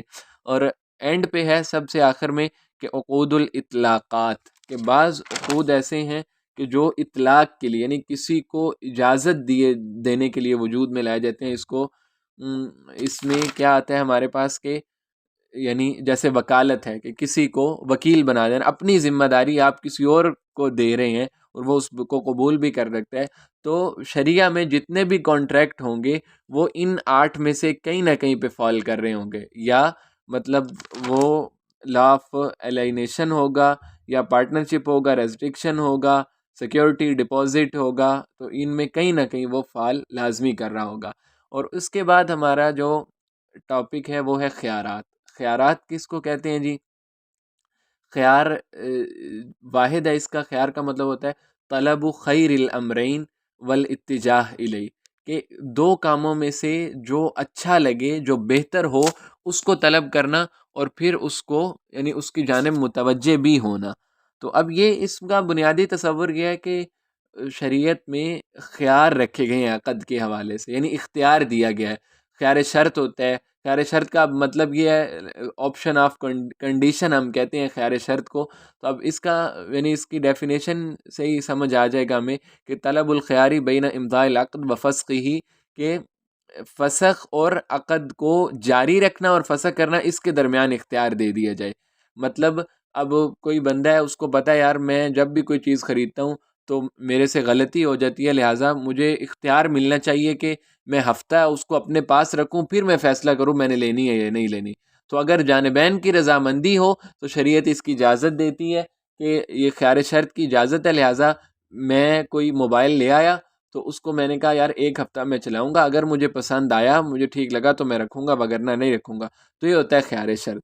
تو پھر اس خیار کو ساقط کیا کیا چیزیں کر سکتی ہیں کہ یا تو عقد، ظاہر ہے آپ موبائل لے کے آئے، آپ نے ایک ہفتے کا ٹائم لیا تھا، لیکن اس دوران آپ کو پسند آ گیا، 2 دن بعد ہی آپ نے کال کر دی کہ میں نے خرید لیا، تو وہ پھر خیار ختم ہو جائے گا آپ کا. یا مدت گزر جاتی ہے، ایک ہفتے کا ٹائم لیا تھا آپ نے، ایک ہفتے میں آپ نے واپس نہیں پہنچایا، تو اس کا مطلب ہے کہ آپ نے اس کو خرید لیا ہے. یا وہ موبائل ہی گم ہو جاتا ہے خدا نخواستہ، تو پھر بھی وہ خیار ختم ہو جائے گا. یا جس نے اختیار جو لے کے آیا تھا موبائل، وہ بیچارہ فوت ہو جاتا ہے، تو اس صورت میں بھی خیار شرط ہمارا ختم ہو جائے گا. خیار شرط کے بعد یعنی آپشن آف کنڈیشن کے بعد ہمارے پاس آتا ہے تعیین، ڈٹرمینیشن کا آپشن جو ہے وہ بھی شریعت نے دیا ہے کہ طلب الخیار بین الاشیاء المعینہ، کہ اشیاء معینہ کے درمیان اختیار. تو اس کی پھر شرطیں ہیں کہ ان یکون بین ثلاثۃ اشیاء، کہ 3 چیزیں ہوں. کہ کوئی انسان کسی دکان پہ جاتا ہے تو اس نے کوئی چیز خریدنی ہے، گندم خریدنی ہے. اب گندم اس کے پاس 3 کیٹیگری کی پڑی ہوئی ہے، وہ تینوں تھوڑی تھوڑی لے جاتا ہے، یا تینوں ایک ایک بوری لے جاتا ہے، کہتا ہے یار یہ تینوں میں لے کے جا رہا ہوں، میں اس میں دیکھوں گا جو مجھے اچھی لگی وہ خرید لوں گا. تو یہ تعیین کا، ڈٹرمینیشن کا اختیار یہ بھی شریعت نے دیا ہے. لیکن یہ ہے کہ وہ ایک ہی چیز میں تو ظاہر نہیں ہو سکتا نا، ایک سے زیادہ چیزوں میں ہوگا. پھر 3 سے زیادہ بھی نہ ہوں، کیونکہ اس میں پھر لڑائی کا خطرہ ہوتا ہے کہ عام طور پہ چیزوں کی 3 ہی قسمیں ہوتی ہیں، یا بہت کم درجے کی ہوگی، یا درمیانے درجے کی ہوگی، یا اعلیٰ درجے کی ہوگی. تو لہٰذا اس میں یہ پھر آ جاتا ہے. اور نمبر 3 پہ اس کی شرط یہ ہے کہ ثمن بھی معلوم ہو، کہ جو تینوں الگ الگ قسم کی گندم آپ لے کے جا رہے ہیں اور آپ کہہ رہے ہیں اس میں سے میں ایک خریدوں گا، تو اس کو پھر آپ کو پتہ ہونا چاہیے کتنے کتنے کی ہے. اور پھر مدت بھی معلوم ہونی چاہیے کہ کتنی دیر خیار تعیین آپ رکھ رہے ہیں، کہ 2 دن میں فائنل کر کے بتائیں گے، 3 دن میں بتائیں گے کیا ہے. اور اس کو اختیار کو ساقط امضاء العقد ہے، یعنی جب آپ نے عقد کر لیا تو باقی جو بوریاں ہیں وہ واپس چلی جائیں گی دکاندار کے پاس، ایک آپ رکھ لیں گے، تو آپ کا اختیار ختم ہو جائے گا. اور اس کے بعد ہم نمبر 3 پہ ہمارے پاس آتا ہے خیار رؤیت، آپشن آف انسپیکشن جو ہے، کہ کسی چیز کو دیکھنے کا اختیار. تو یہ ہے اس میں کہ مطلب اگر آپ نے کوئی چیز خریدی ہے لیکن اس کو دیکھا نہیں، اس کی تعریف سن کے خرید تو لی، تو اس میں شریعت کہتی ہے کہ جب آپ اس کو دیکھو تو اس اختیار ہوگا کہ واپس کرو یا رکھ لو. کیونکہ اس میں بھی یہ ہوتا ہے کہ بعض اوقات جب تک دیکھ نہیں لیتا انسان کسی چیز کو تو اس کی جو پوری کی پوری حیثیت ہے وہ سامنے نہیں آتی. اس کی جو شرطیں ہیں اس میں ایک ہے کہ آپ نے اس چیز کو دیکھا نہ ہو. اگر ظاہر ہے آپ نے دیکھ لیا تو پھر دیکھنے کی بنیاد پہ اختیار تھا وہ ختم ہو جائے گا. اور معین ہو، یہ نہیں ہے کہ آپ بالکل بغیر کسی تعیین کے کوئی چیز خرید کے لے جاتے ہیں اور اس میں تو پھر اختیار ہوگا ہی نہیں نا، مطلب پتہ ہی نہیں چلے گا کہ چیز کیا ہے. اور ظاہر ہے عاقد نے نہ دیکھا ہو. عاقد کا مطلب ہے کہ یہ جو خیار رؤیت ہوتا ہے، یہ جو خریدنے والا ہے اس کو ہوتا ہے، بیچنے والے کو نہیں ہوتا. مثلا دکان پہ آپ گئے تو اس نے اپنے ملازم کو کہہ دیا کہ فلاں موبائل اس کو اٹھا کے 1,00,000 کا دے دو. بعد میں پتہ چلا کہ یار وہ موبائل تو اس نے دیکھا ہی نہیں تھا، جب دیکھا تو اس کو پتہ چلا یار اس کے تو سپیکس بڑے ہائی ہیں، مجھے تو اتنے کا نہیں بیچنا چاہیے تھا. جو دیکھنے کی بنیاد پہ جو اختیار ملتا ہے وہ صرف مشتری کو ملتا ہے، بائے کو نہیں ملتا. اور اس کو بھی ساقط کریں گے رضامندی سے. اگر وہ کہتا ہے کہ یار میں لے کے جا رہا ہوں لیکن دیکھنے چیکنے پہ مجھے چیز اتنی پسند ہے میں واپس کروں گا ہی نہیں، تو اس کا خیر رویت ساقط ہو جائے گا. یا کوئی عیب پیدا ہو جاتا ہے، موبائل تو اس نے دیا تھا آپ کو لیکن آپ نے موبائل گرا کے توڑ دیا، اب آپ کہتے ہو جی میں نے دیکھا ہے تو اس میں تو عیب ہے لہٰذا آپ واپس کرو، تو عیب آپ نے خود پیدا کیا ہے، یہ آپ کو خیار نہیں ملے گا. یا کوئی عذر پیش آ جاتا ہے، اس صورت میں بھی وہ خیار ساقط ہو جائے گا. اور نمبر 4 پہ جو خیارات میں ہے ہمارے پاس خیار عیب کا آپشن ہے، آپشن آف ڈیفیکٹ ہے، کہ مطلب نقص ہے کسی چیز میں. آپ نے کوئی چیز 1,00,000 کی خریدی پن پیک، اور بعد میں پتہ چلا کہ جی اس میں تو یہ والا فنکشن ہی نہیں ہے، ورکنگ ہی نہیں ہے یہ، تو یعنی کوئی بھی چیز جس میں فالٹ ہو، اس فالٹ کی بنیاد پہ آپ اس کو جا کے واپس کر سکتے ہیں. اس کو خیار عیب کہتے ہیں کہ ان یکون لاحد العاقدین حق للفسخ، کہ عاقدین میں سے ایک کو فسخ کا حق ہوتا ہے عیب کی وجہ سے جو عقد کے وقت اس کو پتہ نہ ہو. اگر کوئی بندہ آپ کو کہتا ہے کہ یار یہ میں لاکھ کا موبائل بیچ رہا ہوں لیکن اس میں یہ ہے کہ اس کی بیٹری جلدی ڈیڈ ہو جاتی ہے، بیٹری ٹائمنگ اس کی نہیں ہے، بعد میں آپ کہتے ہیں کہ جی یہ تو ایسا ہو گیا، تو یعنی ایسا ایپ جو آپ کو بعد میں پتہ چلے، اس وقت آپ ناواقف ہوں خریدنے کے بعد، اس کی بنیاد پہ بھی اختیار ملتا ہے کہ آپ چیز کو واپس کر سکتے ہیں. اس کی جو شرطیں ہیں خیار عیب کی وہ بھی یعنی جنرل ہیں کہ عیب کا علم نہ ہو آپ کو. ظاہر ہے اگر علم ہوگا تو پھر تو آپ اپنی کنسنٹ سے اس کو خرید رہے ہیں نا، اور عیب جو ہے وہ قبضے کے بعد پیدا ہوا ہو. اور نمبر 3 پہ ہوتا ہے کہ بائے نے بری نہ کیا ہو. بعض اوقات یہ ہوتا ہے کہ کئی جو خریدنے والے لوگ ہیں وہ بڑے عجیب و غریب قسم کے ہوتے ہیں، ایسے ہی عیب نکال لیتے ہیں. تو وہ بات پھر بائے کسی خاص انسان کی نسبت کہتا ہے کہ بھائی تو نے مجھے پہلے بھی بڑا تنگ کیا ہے، میں یہ چیز بیچ رہا ہوں، لے کے جانی ہے تو لے جائیں، بعد میں کسی عیب کی بنیاد پہ میں واپس نہیں کروں گا، ابھی تسلی کر لیں. تو اس کی بنیاد پہ بھی وہ خیار عیب جو ہے وہ ختم ہو جاتا ہے. اور پھر اس میں اب یہ جو 4 خیارات بیسک ہیں جو یوز ہوتے ہیں شریعہ پوائنٹ آف ویو سے کانٹریکٹ کے حوالے سے، خیار شرط، خیار تعیین، خیار رؤیہ، خیار عیب. اس میں خیار شرط اور خیار تعیین جو ہیں وہ تو فقہا نے اجتہاد سے ثابت کیے ہیں، یعنی اس کی ہمیں نص میں مثال نہیں ملتی. لیکن خیار رؤیت اور خیار عیب جو ہے یہ احادیث میں اللہ کے نبی صلی اللہ علیہ وسلم کے اپنے ذاتی عمل کی بنیاد پہ آپ کی تقریر سے ثابت ہے. تو لہٰذا خیار عیب اور خیار رؤیت ان کا اختیار اللہ کے نبی نے صراحتاً دیا ہے، اور جو خیار شرط اور تعیین ہے یہ شریعہ کے جو جنرل پرنسپلز ہیں اس سے سمجھ آتا ہے، تو فقہا نے اس کو متعین کر دیا. اور پھر جو سب سے آخری ٹاپک ہے ہمارا اس کا کانٹریکٹ کا، عقد کا، نظریۃ العقد کا، اس میں ہے کہ یعنی عقد کے لیے ہم کون کون سی شرائط لگا سکتے ہیں. ابھی ہم نے پڑھا نا خیار شرط ہو سکتا ہے، خیار عیب ہو سکتا ہے. تو اس میں بعض لوگ تو بہت تنگ نظر گزرے، یعنی تنگ نظر کا مطلب سختی کرنے والے، مضیقین جن کو، ان میں ابن حزم رحمہ اللہ ہے، وہ کہتے ہیں کہ دیکھیں کہ کوئی بھی ایسی شرط لگانا جو کتاب اللہ میں نہیں ہے وہ باطل ہے. یعنی اصل میں ان کا نظریہ الگ ہے. وہ کہتے ہیں کہ بیع، عقد، یہ سارے کے سارے حرام ہیں، لیکن اللہ تعالیٰ اور کتاب اللہ یا اللہ کے نبی یا اجماع جس کو حلال کرے گا وہ حلال ہوگا. تو ٹھیک ہے، مطلب کہ وہ مضیقین ہیں. وہ کہتے ہیں کہ عقد اپنے ذات کے اعتبار سے کوئی بھی ٹھیک نہیں ہے، ٹھیک وہی ہوگا جس کی اللہ کے نبی یا قرآن مجید یا اجماع اجازت دے گا. جیسے اب بیع کی اجازت ہمیں ملی، اجارہ کی ملی، استثناء کی ملی، وغیرہ وغیرہ. اور بعض بالکل ہی موسعین ہیں، ابن قیم و ابن تیمیہ وغیرہ، وہ کہتے ہیں کہ نہیں، عقد اور بیع یہ ساری کی ساری حلال ہیں، ساری کی ساری جو مرضی شرط لگاؤ حلال ہے، لیکن اگر آپ کو اس کی حرمت کتاب اللہ سے ملے گی تو پھر وہ حرام ہوگا، وگرنہ نہیں ہوگا. یعنی کوئی بھی شرط کہتے ہیں آپ لگا سکتے ہیں، اجازت اس کی اس وقت نہیں ہوگی جب اللہ کے نبی نے یا قرآن نے منع کیا ہوگا. ٹھیک ہے نا. مطلب ایک ابن حزم اس کا ایجابی پہلو دیکھ رہے ہیں، اور ابن قیم اور ابن تیمیہ سلبی پہلو دیکھ رہے ہیں. اور بعض پھر رأی المتوسطین آ جاتا ہے اس میں کہ امام ابو حنیفہ رحمہ اللہ جو درمیانے درجہ یعنی اس بحث میں ان کا ہے، وہ کہتے ہیں کہ دیکھیں جی شرط کی 3 قسمیں ہم کریں گے. بعض کو ہم کہیں گے شرط صحیح ہے، کچھ ہوں گی باطل ہے اور کچھ فاسد ہے. شرط صحیح وہ ہے کہ جس میں دونوں کا فائدہ ہو، یعنی جو مشتری ہے اور بائع ہے، یا جو کوئی موجر ہے یا مستاجر ہے رینٹل کانٹریکٹ میں، یا اعارہ اگر ہو رہا ہے کو معیر ہے یا مستعیر ہے، یا کوئی بھی مثال ہم لے لیں، کوئی بھی کانٹریکٹ ہو رہا ہے، اگر دونوں کا فائدہ ہے اس میں، کسی ایک پہ ظلم نہیں ہو رہا، ربا نہیں ہے، تو یہ شرط صحیح ہے، اس کا لگانا ٹھیک ہے. اور بعض ہے شرط باطل. شرط باطل کا مطلب ہے کسی ایک کا فائدہ بھی نہ ہو، تو ایسی کوئی شرط ہم نہیں لگائیں گے، بالکل باطل ہے.